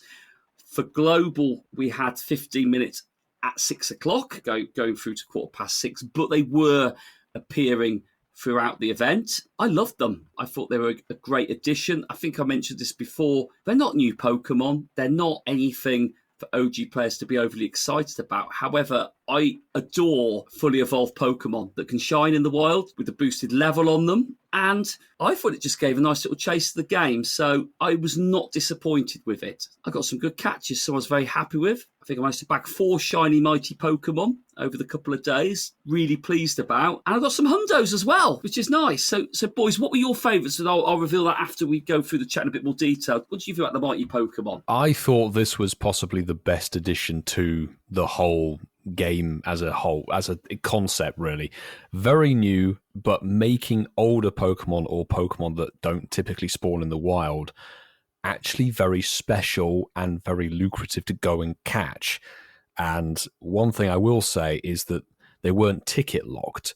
So I saw plenty of people who were out on the weekend who didn't have the 12 quid ticket, who were catching these mighty Pokemon. They were 100%ers, and they were their first attempt at getting a hundo like Dragonite, for example. there were some quality Pokemon in there, and really awesome to see the shinies of these Pokemon you don't typically see unless you happen to buddy a certain Pokemon for Zorua. I like the fact there were 2 sets of 8 as well, keeping them different per day, also kept things a bit more fresh compared to what we're going to talk about in the next section. The IV spread was awesome, as we knew 13, 13, 13 is better than a lucky trade, better than some of the lucky trades I did over the weekend, that's for damn sure. I got 1 per day, shiny-wise, I got 2 in total, but there were 2 ones that I quite liked, the cool ones to see. The boost of XXL is insane. Actually, no, I got 3. Sorry, 3. Can't forget the Gary. Can't forget the Gary in front of the house when Marky caught a leaf. I did catch a leaf. He caught a leaf live on camera. That was really nice, but the Hundo game was so strong on that one. So good, picking up a lot of them. And then, again, for us seasoned players, they're not new, but they are exciting. And I feel like that's more important in a way. Not making something necessarily new, but making it more exciting to chase will keep everybody entertained. Totally agree. Realistically speaking, the mighty Pokemon, had they not been an addition to this event, the event would have been a write-off. It just really wouldn't have been anything. It was nice to see these mighty Pokemon. It was also nice to see the exclamation marks when you encounter which... Yes. I don't think any of us have done since we were like level 1 or 2 players. Nobody technically has, because they were question marks. Question marks. That's what I meant. All right, Milo. Ian, he's on you, isn't he? I know. That's what I meant. Brentford. He knew that. He's just being pedantic. Just like he was being pedantic at the weekend, you're all catching the mighty shinies, and poor old Waterfall is checking just as many as you two and didn't encounter a single shiny mighty Pokemon all weekend. All weekend? All weekend. Nothing at all. And I had a lot of mighty Pokemon run on me, which was frustrating because I was using the Go Safari Balls on them all, which did substantially help, but there was still a lot of runners. There really was. Mm-hmm. Yeah. There were a lot of runners, weren't there? There were a lot of runners. So I totaled mine up, and I got 5 hundo mighty Pokemon, which was fun. And I got hashtag fun. I got 4 shinies, and I got on day 1 shiny Tyrantrum, which I think was by far the prize on day 1. Beautiful, yeah, it was. It looked great, shiny, beautiful, absolutely beautiful. I got the shiny Gary when I was in the coffee shop. Gary Club. As most of my... Oh, that's as well. But then on day 2, when I was playing with you boys before I left, I got the shiny Feraligatr very early in it. And then at the end of the day, when I was back home, I got shiny Electivire, which was very, very content with. So yeah, I agree. Sandwiching what we've said there, loved it. Mighty Pokemon, I think, were one of the highlights, if not the highlight, around the gameplay spawns, other than the raids, which we'll talk about in a minute, they really were the highlight. The only thing I would say, and this is just, it's obviously circumstantial because of where we are on the planet and the weather that was prevailing at the time, having 15 minutes at the end of the day, that 15 minutes was dark, cold, windy, rainy. I think it would have been quite interesting if they'd done a sort of midday, kind of mid-game day slot, as it were, as well, like that 15 minutes. Hours out though. Well, not necessarily if you just block out 1 hour. It's just a random thought. But imagine halfway through the day, like, I don't know, 1:30 to 1:45, you go, right, there's another mighty Pokemon 15-minute boost. Something a lot. I don't know. It's just a thought. We're allowed to have thoughts. Well done. We are at the moment. Yes, absolutely. However, it would be interesting to get your thoughts on the other bit that was kind of the free aspect of this event, the spawns and the rotating hours, which obviously were electric focused and poison focused based on toxicity. Now, we already explained a little bit about what we thought compared to previous wild events, previous live events in terms of spawn rotations. These were pretty meh from my point of view anyway, but I have been to a lot of live events. Let's be honest. Yeah, I have been to a lot of live events, and there were loads of people who needed, for example, the Skrelp or a certain particular shiny, which is fine. But I don't know about you boys, when the electric hour rolled around, I just looked at it and went, right, we've seen this and this event, this and this event, this here, this here, this here. This has been around more times than I've had hot dinners.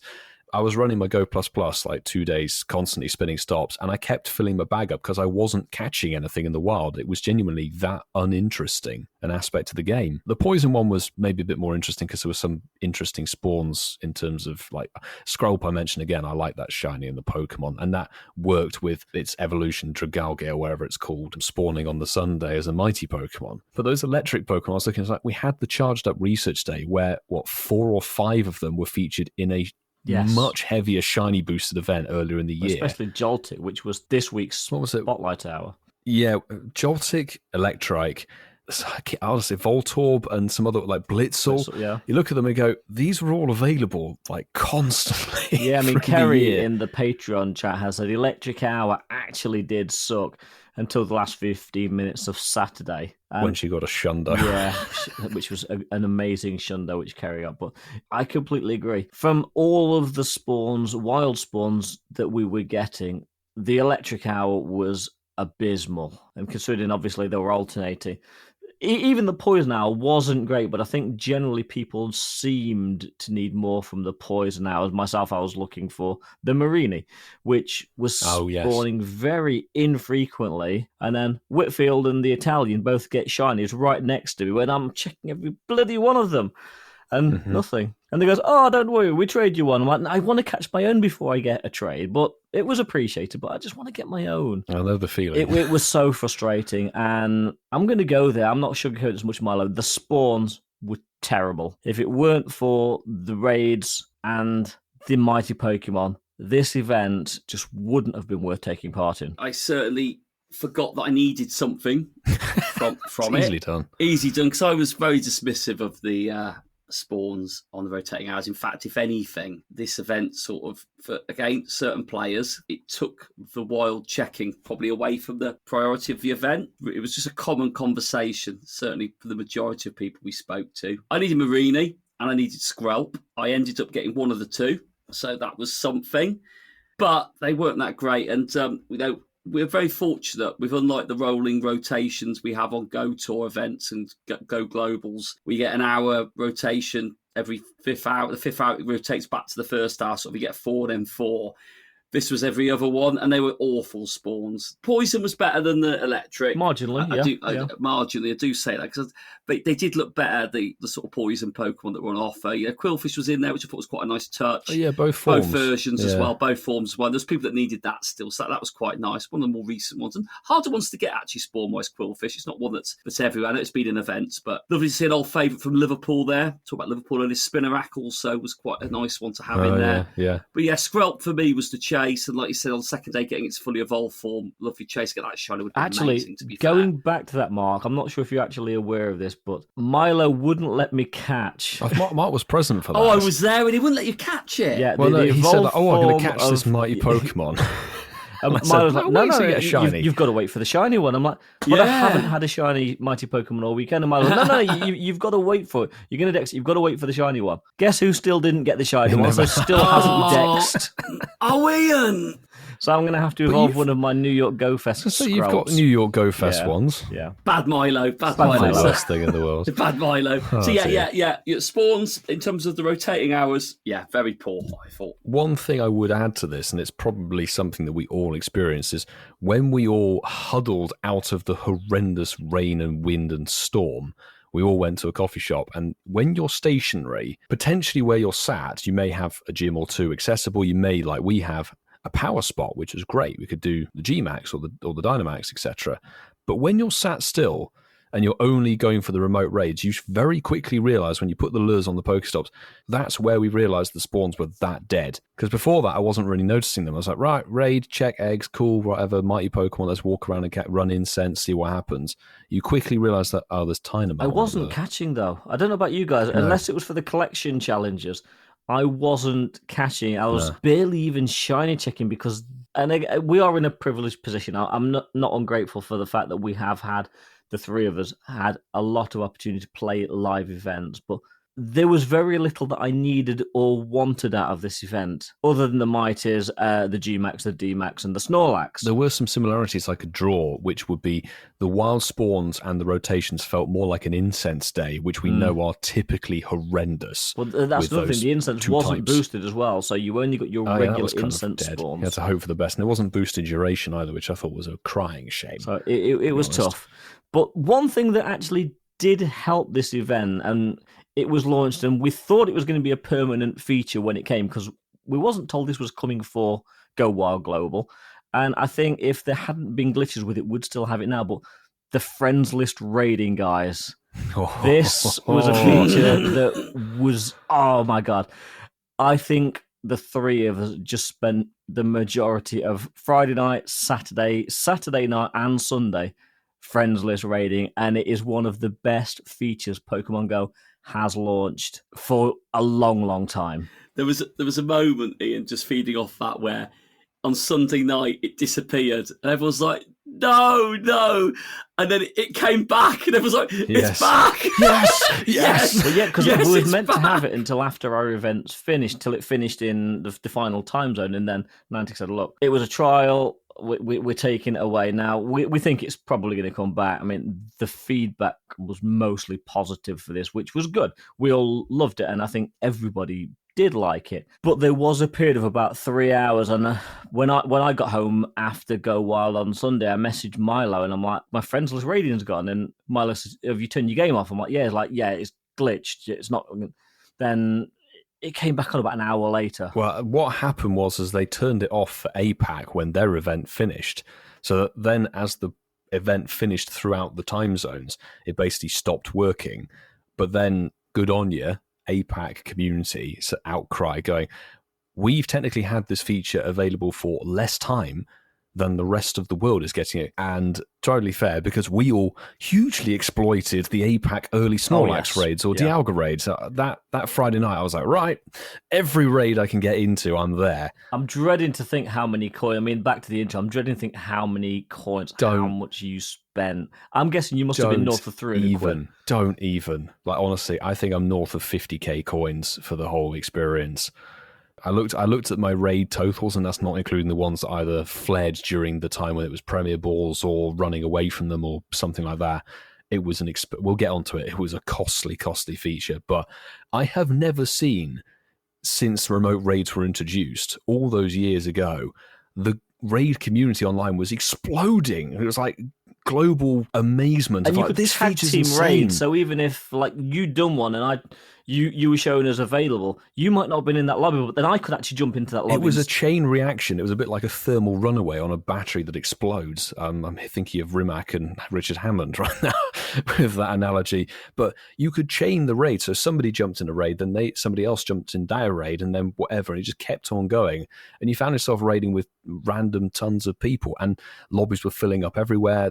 My first Snorlax shiny came from a remote raid in Fukuoka, but it wasn't from somebody who was in Fukuoka because they'd spammed in. It just made the whole raid scene alive. And I mean truly alive. It was fantastic. I would say if this feature stayed on the game, it would bankrupt everybody very quickly. It's an amazing feature, and if this had been pandemic times and this feature had been put on, my days. Just think, if it did come back though, Oh. we'd still have the remote raid cap, so realistically, we'd still only be able to do our 5 a day, which it's good accessibility. It just gives you more opportunity to do This raids. is where I saw somebody on social media, I won't name them, but I did see somebody critique, or a few people critique, and say, this goes against the whole remote raid nerf philosophy and everything you're saying. Like, actually, and I was discussing with Marta about this, like, actually, when it comes down to it, they've dropped it on this weekend because obviously it's unlimited remote raids. Not only is it cash cow moment for the event and the game, but also it's the perfect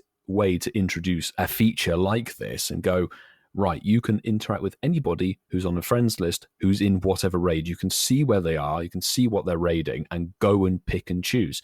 As you said, when the remote raid cap returns, then all it does is provide another window of opportunity. So you're not going, right, I have half an hour for my lunch break. Let's see who's going to invite me. Oh, nobody's invited me. Exactly, but you can see when somebody's raiding. If you can jump in. You can jump in and raid. Yeah, and I think that accessibility, honestly, even with the remote raid cap of 5, just means that, for example, if you have your schedule so full, but you can only raid between 7 and 7:15, you could quickly and easily, if you wanted to, get your 5 remotes completed at your own leisure. Absolutely.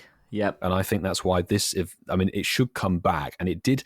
I don't know about if you noticed this, Vasa, but when it came back, it did seem that the glitch, I experienced this where the glitch kicked you out. So if you crashed, the game crashed, you could never get back into the raid. The tail end of Sunday, when I was remoting, the friends list raid would pop up in the raid menu and you could get back in. So they did seem to fix that. I don't know if it was consistent for everywhere, but I certainly was able to rejoin a few raids that I crashed out of, which was great. So when this feature fully comes back into the game, it just provides that accessibility. And I think that is quality, because that's what remote raids have been missing. And I don't think it goes against a remote raid nerf, because it will still be expensive.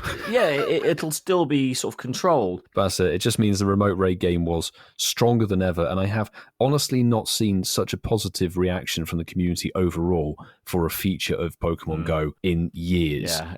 Years and years and years. Everybody online was like, "This is quality." It was probably the best feature I've seen in this game for a long time. When you look at the new stuff they've had, those routes, Matea, this, that, this by far. It was nice to see the toxic cesspool of X.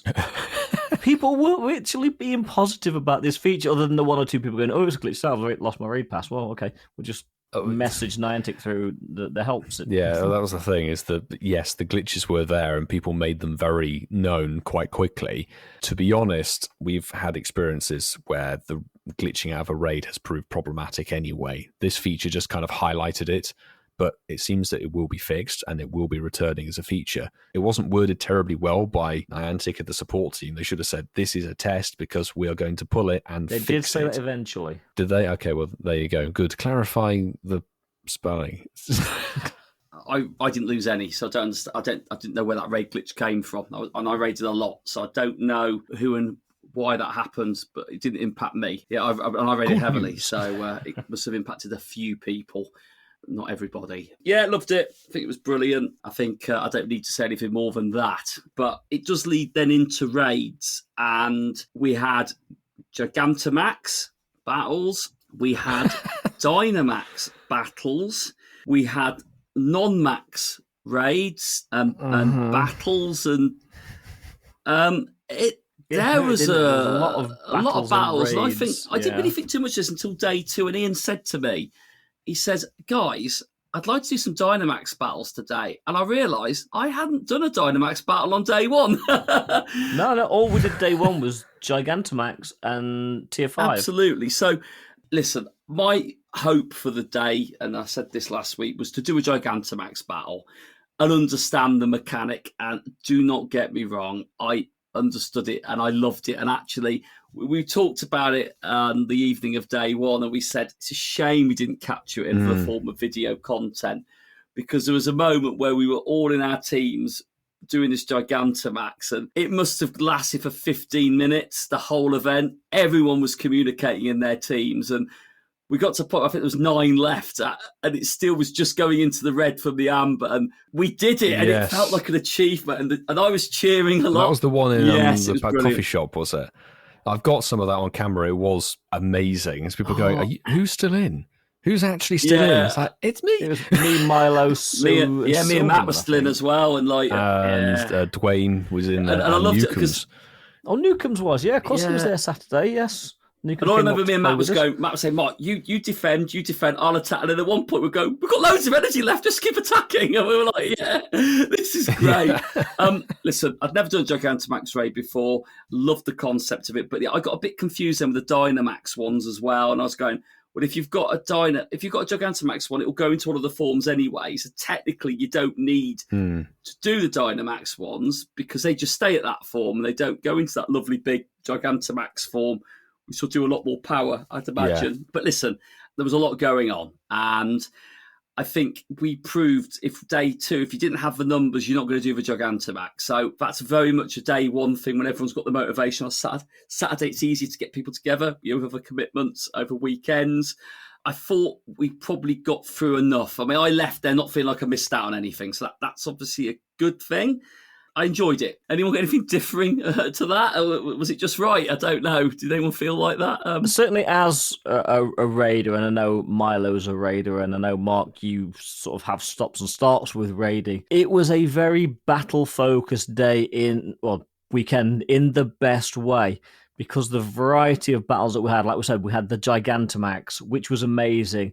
And your first Gigantamax Pokemon, Marky. And I think, did you get the shiny G? No, didn't get the shiny G, and that was another thing. That was all that to chase as well. But no, I didn't. But it was my first one. It was. I loved. Did you get a good one? No, I didn't get a great one. I did 6 overall on day 1, Gigantamax battles, and it turned into 3 of each form. But listen, very valuable to trade. I've learnt that already. They're also more powerful than your Dynamax mons. Yeah, that they are. Yes, but loved it. Didn't get a shiny. Did you? E? I didn't get a shiny G Max. I did get one of the shiny D Max, which I got the low key shiny. I still need the amped shiny on that one. And it was such a polar opposite. Of course, you needed a good number. I think we got through the G Max mon with, I think the fewest trainers we had was 15 on day 16. 2, 15, 16 on day 2.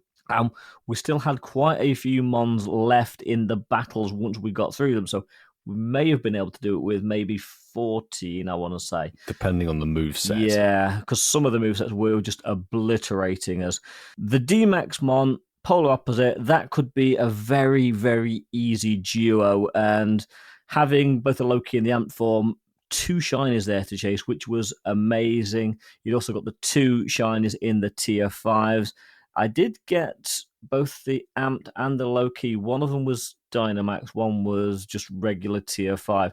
And then, of course, we had the Snorlax in the raids as well, with the leather jacket. And that's where we go back to me almost having a heart attack, because I did a friends list raid and got the shiny leather jacket Snorlax. And I just went to start I remember this now. my YouTube clip, and my game glitched. And I lost. I put it back on, and of course the raid's gone. It's not there. Now, luckily, it was a friendsless raid, but it was actually a local raid that I jumped on. And Matt, one of Milo's local players, a.k.a. Brentford B, remembered which gym it was. So he did, after me looking like I was about to jump off the top of the coffee shop.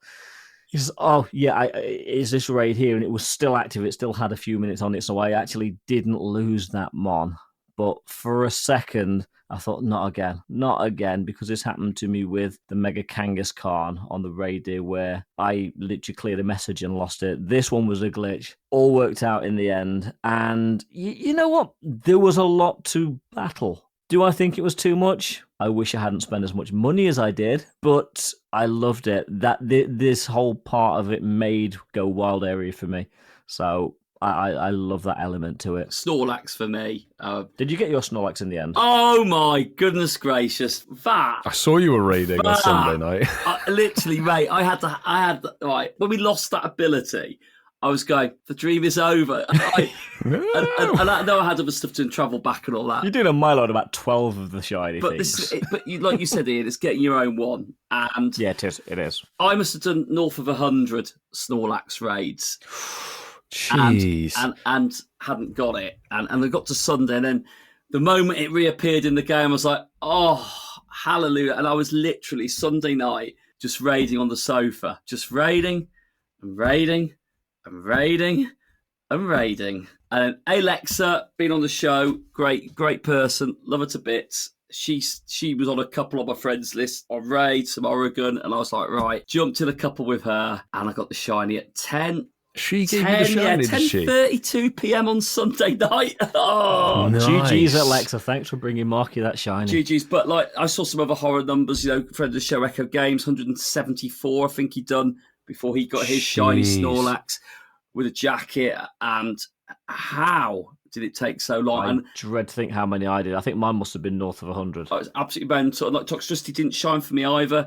First remote raid that I jumped in, never shined again for me over the whole raiding and like By the end of it, it got a bit sickening. And I said I hate that sickening feel with raiding because don't enjoy it at that point. It's not a nice place to be in. You feel committed, don't you? You spent that much money, you feel committed. There is that tipping point where I really need to persevere because I need to get this, and I'm so far down this road, I shall continue.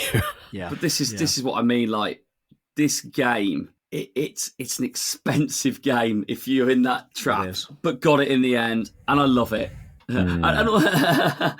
But Milo, go on then. Oh my goodness me. So I do think there was too much in this whole section regarding the battles and the raids and the Gmax.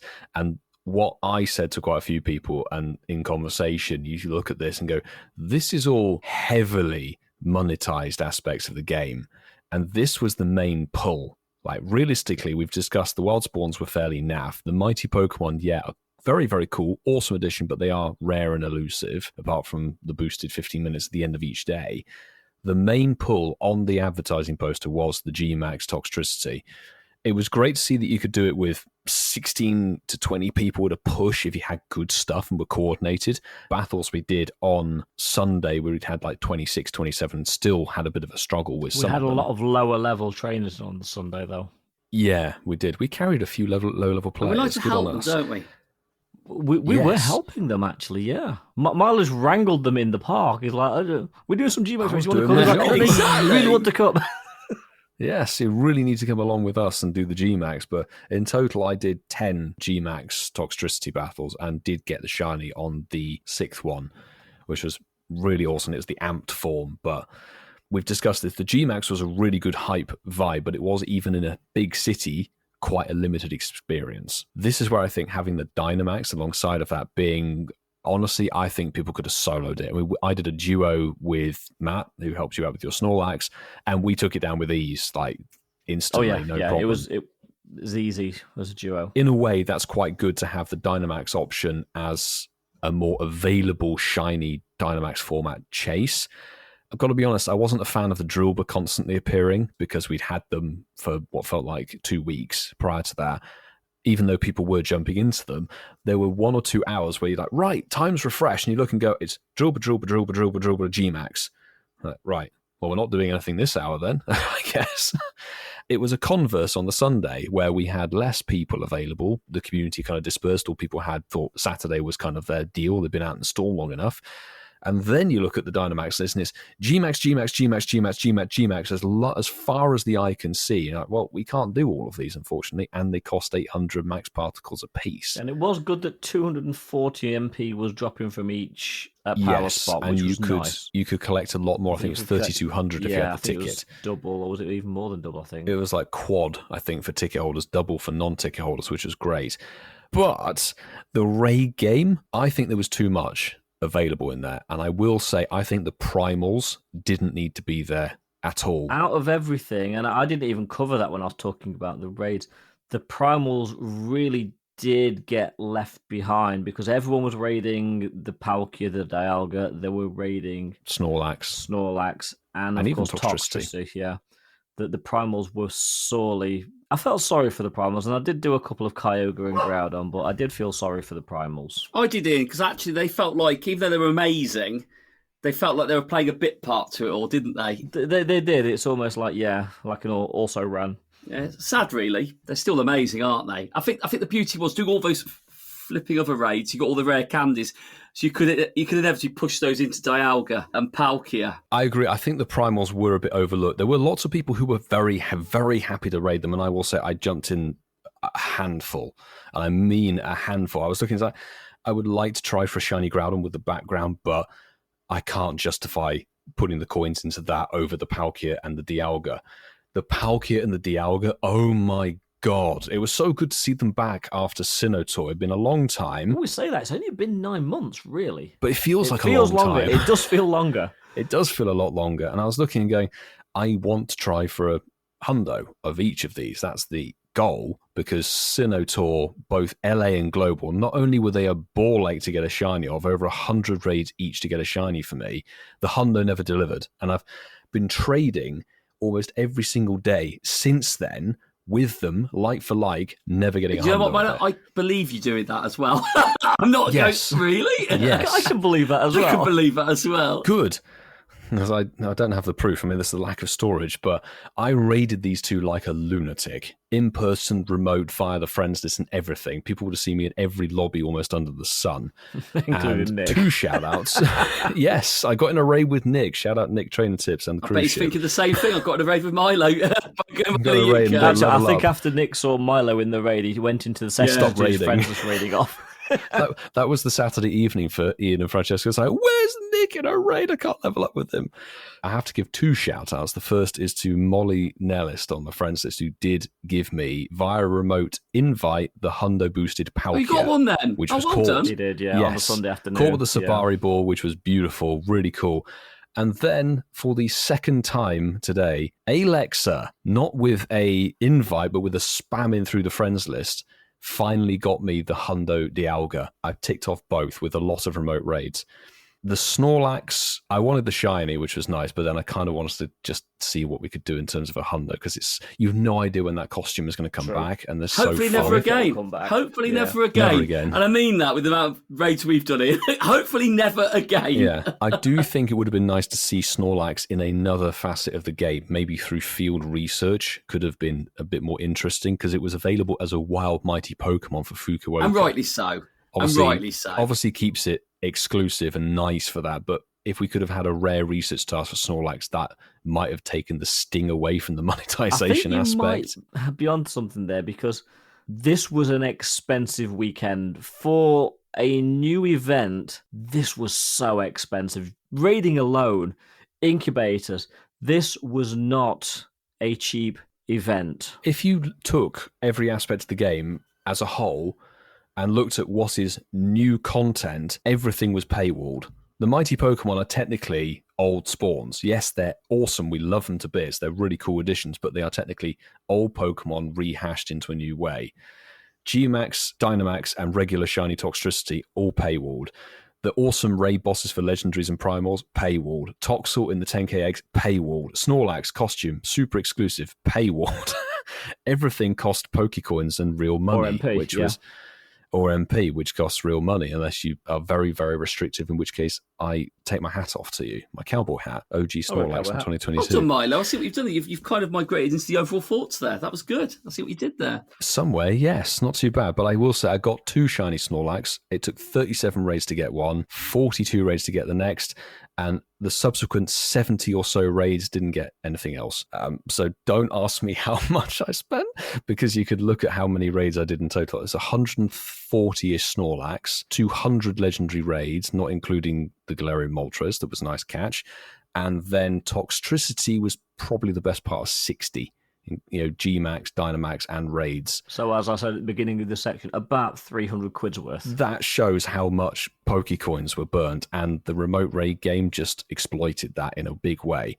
I was very willing, but it was a drain. But, as Marky said, a segue into overall thoughts in terms of the event. I guess we've talked about a few things in terms of this event. What do you think could have potentially been done better? What do you think was, a smashing success? And I don't know, was there any aspect of the event that we've missed out conversation-wise? Because we haven't talked about eggs. I mean, you briefly mentioned Toxel in the 10Ks. that wasn't even going to be what I said, actually. That's a very good point. But I will say, obviously, we love these global big events and the live events because of the people and the community that come out to play together. And it is such a unique experience. We had a lot of laughs along the way.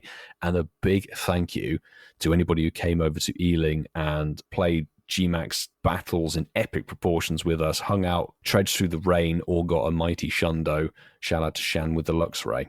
Overall thoughts on it. I'm pleased we had an event in November. I think that was quite a nice way to see in the dreaded winter for the Northern Hemisphere. For the Southern Hemisphere, it's quite a big gap then till we go to sort of tour. And I'm confident that they'll learn from it, and it almost shows us quite a lot they can do with this event if they wanted to do it again. I think it's a good feel for an event, because in-person or global, I like they want to not put the game on after the weekend. It felt quite a good place to be. My head was in a really good place with it. It was like, I haven't worked out how much I've spent on raids. It was horrific. if I'm being honest. It was horrific. Mm-hmm. But I felt like I did when I went to Dortmund for my first Go Fest with the raids going on all night, and that it brought back memories of that, and that's a good feeling. I thought this event gave me that good feeling at the end of it, and it allowed me to have a nice reset from it now. And I was kind of looking forward to this chat tonight with you boys, because we played a good part of it together, and I think it felt like we'd been away going for a big event and coming back, and now we're sort of talking about it. Things I enjoyed, I like the lucky trades. I thought that was nice, six a day. I think that was a lovely little addition. And I like the fact that we were able to do them with friends and try some wicked trades. I like the safari balls, the Galarian birds. I loved all that. That was quite a nice little opportunity. And I caught a couple of Galarian birds over the weekend. I'm glad you did, and Sue did. Yeah, well, I didn't see a single Galarian bird, despite running my daily adventure incense all day Saturday and for the majority of Sunday. And my parting shot was the Pikachus. I loved the limitation of them. I was told by someone, I don't know if this is true, a snapshot peak is full odds in the game to get a shiny one. So got very lucky, apparently. I believe so. Yes. And to do it around someone else, our man Francesco, I am Prius, both of us getting it on a photo bomb was magical. A lovely moment. My Rockstar shiny Pikachu with the 420 CP. Nice. Nice. And I'm on the come down, but I think as I've matured more from playing the game, I'm in a good place with the come down after that event, because as we said, the good parts of it were the bits that cost the money, and that can't carry on. You can't keep doing that. You have to take a break from it, and that's good. Yeah, I agree with both of what you have said. To bring this to a sort of a nice, neat bow, I'm just going to say that overall, I enjoyed the event. Did we need another event, another tentpole at the end of the year? Well, it kind of works because we've got the Go Wild area now. Unova Tour is looking amazing, and of course, that's going to be sort of early next year. And then we've got Go Fest, so we've kind of got 3 months, 4 months in between each of these tentpoles. Yeah, so I think it was needed. I think if there is another wild area, they do need to look at the wild spawns, because they were really the only thing that let this down. And I can understand there would have been more hype in Japan. Of course, the Snorlax was spawning in the wild in Japan. But for the global, the rotating hours, the spawns that we got, they did let it down. And for most of the 2 days, I pretty much was just shiny checking, other than the raid catchers and the mighty Pokemon catchers. On the whole, it's positive, but there are some things that could be tweaked for next time for sure. Yeah, I 100% agree. Wild spawns do need a little bit of a rethink. Maybe it was just a selection of Pokemon, but how many exciting electric type Pokemon are there before you start diving into legendaries and things are there, I guess. I certainly came away from this weekend. It didn't feel bad or anything at the time. I was very, very content and happy with what I got from the event, and it was how I played it was kind of what I was expecting to do anyway. So that was great. The mighty Pokemon were actually a really lovely surprise, even though we thought they were going to be epic. It was really good to see those around, and they popped off incense as well, which was awesome. But going forwards, there definitely needs to be a restriction on how much of the event is monetized, because this was definitely, I would say, the most expensive event, live global event ever. This topped this year's Go Fest, which had 8 shiny Ultra Beasts. I spent more for this global event this weekend than I did across Madrid, New York, and global Go Fest this year. Yeah, 100%. I mean, I know I went out at New York Go Fest 5 a.m., 3 days in a row, and then we played global with unlimited remote raids and everything for 2 days. And I used more coins and more money this weekend than that combined. And you think that's kind of scary. So Go Wild shouldn't become a paywalled global event. There should be more available in general, I think. Definitely. Well, let's just jump on to socials and see what our community thought, because we did reach out, as we do regularly, and ask, well, thank you to everyone who braved the wind and rain to join us for hashtag Pokemon Go Wild Area 2024 in Ealing. We had a blast, but enough about us. How did you find the event? And we had a little bit of feedback. So Kitty Pokemons a lot jumped straight back on and said, I got a shiny Galarian Zapdos, which was my favourite catch of the weekend. Shiny Dynamax Amped Toxtricity was my next fave. 4 hundos, 52 shinies across the weekend. That is an epic haul because I got nowhere near that in terms of shinies. Yeah, that's absolutely blitzing everything from us. I'm going to jump in with Kiwi Steve 007. Had an absolute blast with the community. 24 kilometers each day meant Monday leave was very much needed. Yes, there we go. I think a few people took that extra day off. 4 hours of daily incense each day, 0 Galar bird encounters, but worth a try.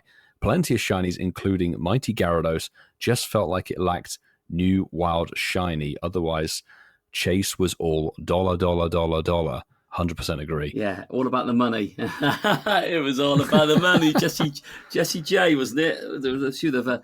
I think so, fun with yes. that one. Oh, I've got one from Oscar. I want to be archaeologist. And Oscar put, Toxel was good, though it took 50 hatches. And I am willing to trade the Dialga with the move and the background for a mirror trade.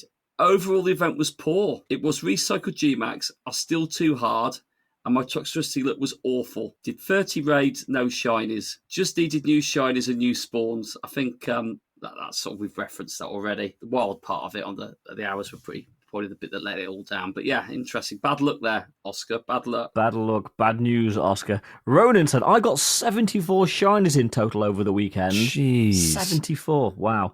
But these were definitely my biggest highlights of the event. Both of them were cut within an hour of each other.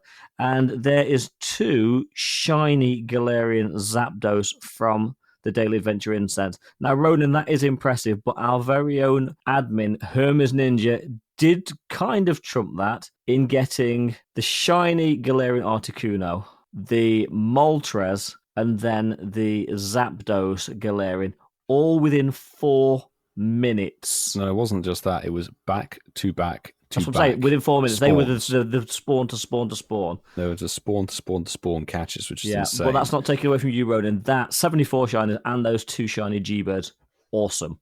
We've got Shiny Sniper Inteleon. Absolutely love the name. Has written, caught a Galarian Moltres, big tick there. An XXL Shiny Rockstar Pikachu from Research. Now that's got to be one of the rarest things out there, surely. Insane. A Punk Snorlax from a raid, and a Shiny Mime Jr. popped out of an egg. So quite a lovely spread of different things, but I mean, that shiny XXL Pikachu, big congrats on that. Absolutely. That's epic. Nice to be in the Shiny Pikachu Club, Rockstar 1. Very good, very good. And we'll wrap this one up with Lucy Davis. Lucy's kind of had a similar experience, I think we did. Anyone, certainly in the UK, south of the country would have felt it. Great event, enjoyed it. Shame about the weather. Love that, Lucy. Yes. Lucy has some phenomenal luck. She got a Hundo Popstar Pikachu. On the Mighty Pokemon, got a Hundo Mamoswine for Alligator. Got a shiny Dragonite in the wild, which is phenomenal. Managed to get the shiny Snorlax as well. And looking at the shinies, looks like she's got 17 shines across it. And I'm very envious, Lucy. Smashing. Because it appears that you have got a shiny Marini, which is something that both me and Ian wanted. So is. Well done. Well done. So we've all given our overall thoughts. We've all given our sort of recaps. So very simply, scores out of 10. See, that's tricky because personal experience, as I've obviously said, was exceptional, really. I had a really good time, even though it drained me of every ounce of my bank account. But there were flaws with the event and there were things to improve on. I'll give it an 8 out of 10. Because I thought the aspects I really enjoyed were fantastic. It should have been better, really, but those wild spawns were killer. They were really bad. So that's what pulls it down for me. So I've taken each section that we've discussed, the 5 sections, and I've scored them each out of 10, and then I've just averaged it out. Big highlights with the Mighty Pokemon. The Friends List raiding actually got an 11 out of 10. I'm just going to put that out there. Nice to get an 11 in there. But yeah, it was pulled back with certainly the spawns rotating hours. I added a little bit about the Galarian birds, the balls and all that. I loved the balls. I thought they were great balls, actually, in the game. I missed them when they disappeared. I thought they were lovely, and I had that fear I'd run out of them, but never did. So that was nice, the 20 each hour. It gets an 8 out of 10 for me. It just came under the threshold to be rounded up to a 9. Same as Milo said there. Things to learn that could be better, but some very good, enjoyable things. So it was a very solid 8. And yeah, I've already given my overall thoughts. So very, very quickly, it was great to spend the weekend with you two, Sue, Francesco, and everyone that joined us. The event could have been better. I'm not going to lie, it could have been better. There was a lot to do. There's some really great stuff in it, but the wild spawns did let it down. Being a little bit stricter than you, Tom, I'm giving it a 7 because I do think the wild spawns did let it down. How dare you? How dare you have an opinion, Vassar? How dare you? Jeez. Ridiculous. Who's got the party But boys, with? before we move on from the global Go Wild chat, we've had a WhatsApp. Oh, no. 'Cause I love being sensual. Oh, hi, guys. You know who this is. It's Lachlan. PayPal Simone on the end of your phone. Hello. Just in the office on a Monday morning, recovering from a cold, and after being out playing Pokemon as much as I could stand over the weekend.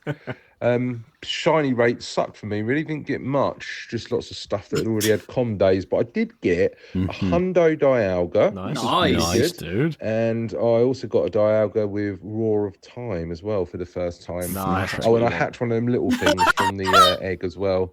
Did a couple of the big raids, the big old ones where you have to have the extra drills. That was quite good. Anyway, all in all, event's not bad. But that's not why I'm messaging. I've got a question for you all. Bit of a getting to know you, if you like. Oh, no.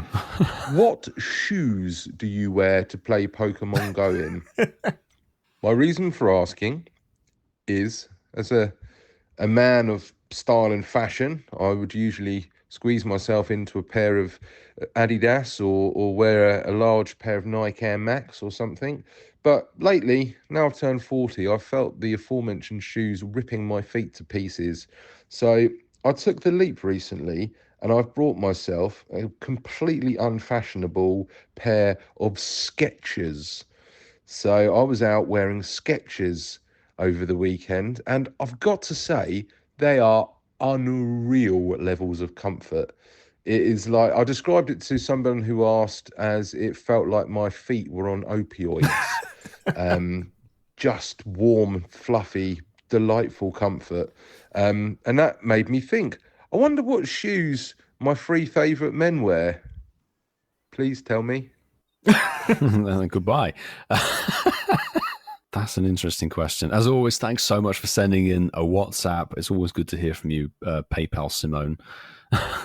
So I very much do wear some Adidas. I don't exactly know what they are, but they were bought for the sake of comfort and being able to maneuver potentially at high speeds. So, they're not running shoes, but they are designed for comfort. They're Adidas trainers. I can't remember. You're trying to find your I brand. can't remember what they're called. I literally can't remember what mine are called. But I love them and they're very unique and they're very comfy. And I bought a new pair after 3 years of my previous pair.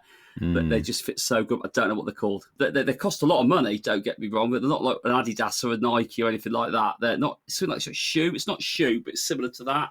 But yeah, I love them. Absolutely love them. Wore them at the weekend, but not waterproof, unfortunately. So it meant I had to stay on the gravel because the people in Ealing like to go into leafy, grassy areas, which... Milo's driveway. Milo's driveway, yeah. But Skechers are nice. I've got a pair of Skechers. Respect you for that, mate. Respect you for that. I have been a brand snob for as many years as I can remember. And even after the controversies of the last year or two, I still wear Nikes. So I've got a nice pair of Nike Air that I like wearing. They're really comfortable. Or sometimes I'll wear a pair of Jordans. Ooh.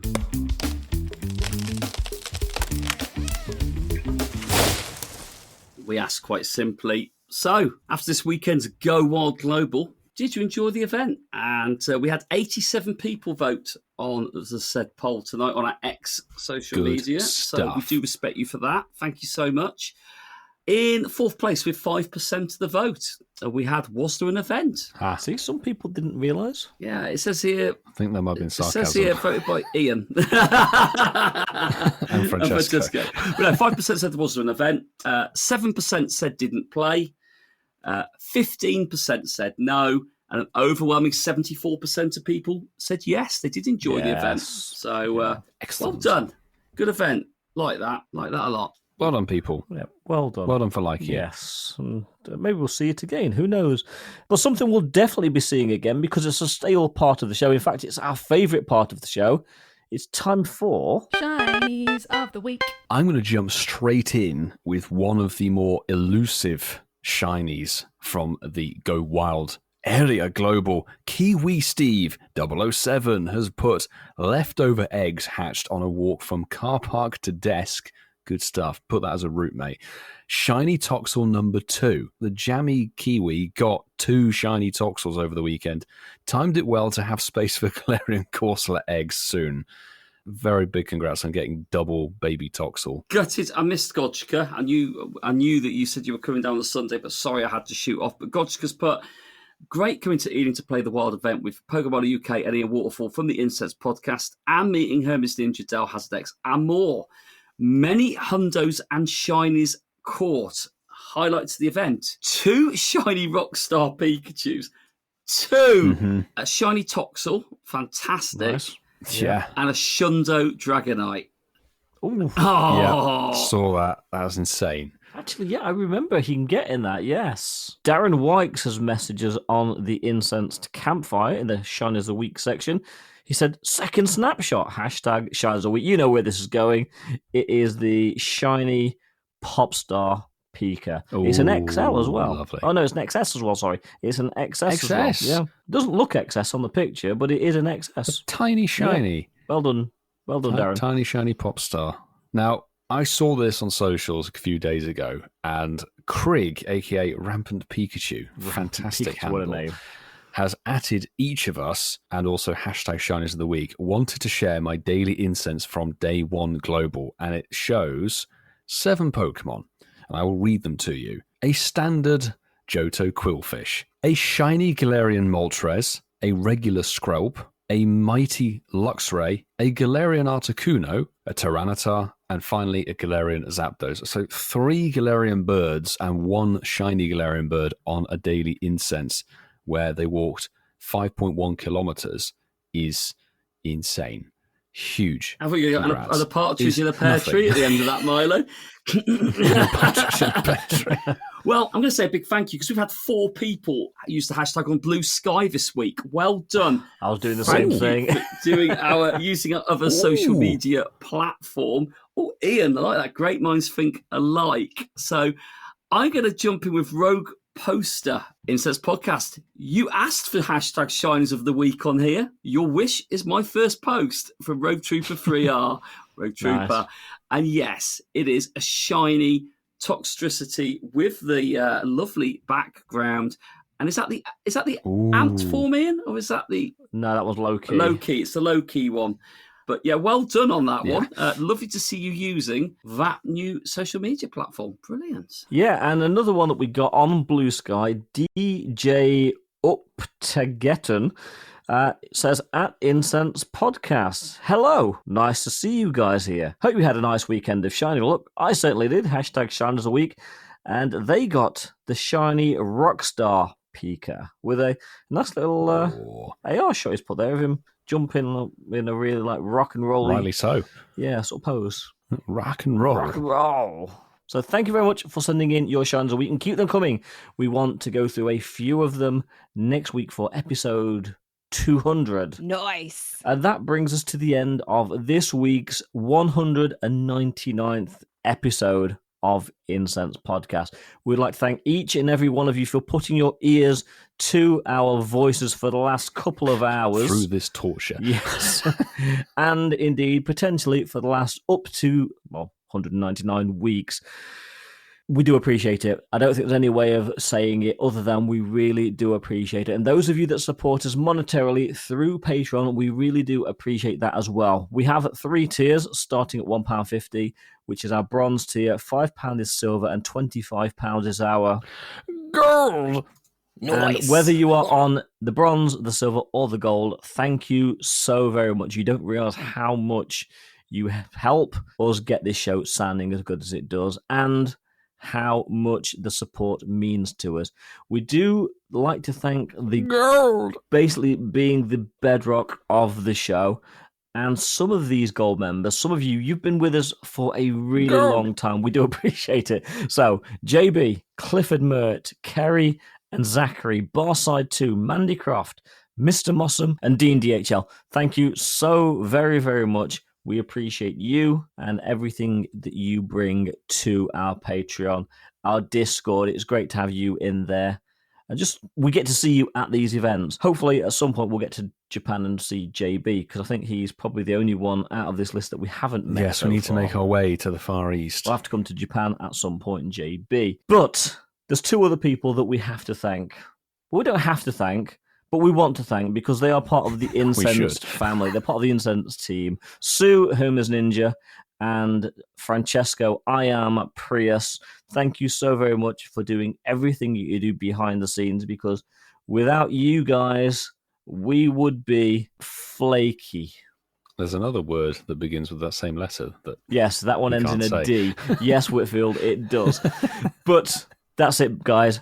200 weeks in, almost. Next week, catch episode 200 live on YouTube. Reach out to us. Any of our socials, Instagram, Threads, X, Blue Sky, WhatsApp, email. Just reach out. We might have a chance to read some of your messages or play some of your voice messages out next week. It would be good if you could send us something. Good news. What? Not only will it be episode 200, in Pokemon Go, we have quite the momentous thing happening next Tuesday. Double Catch Dust Spotlight Hour featuring Sableye. What a way to mark 200 episodes. It's actually good, to be fair. Is it, though? Yeah. It really is. 750 dust per here we catch. go. Here we go. Is it? Boosted dust plus boosted dust is nice. Yeah, on that terrible disappointment for Sableye Spotlight Hour, but not for episode 200. We will catch you next week for something kind of special. I choose you!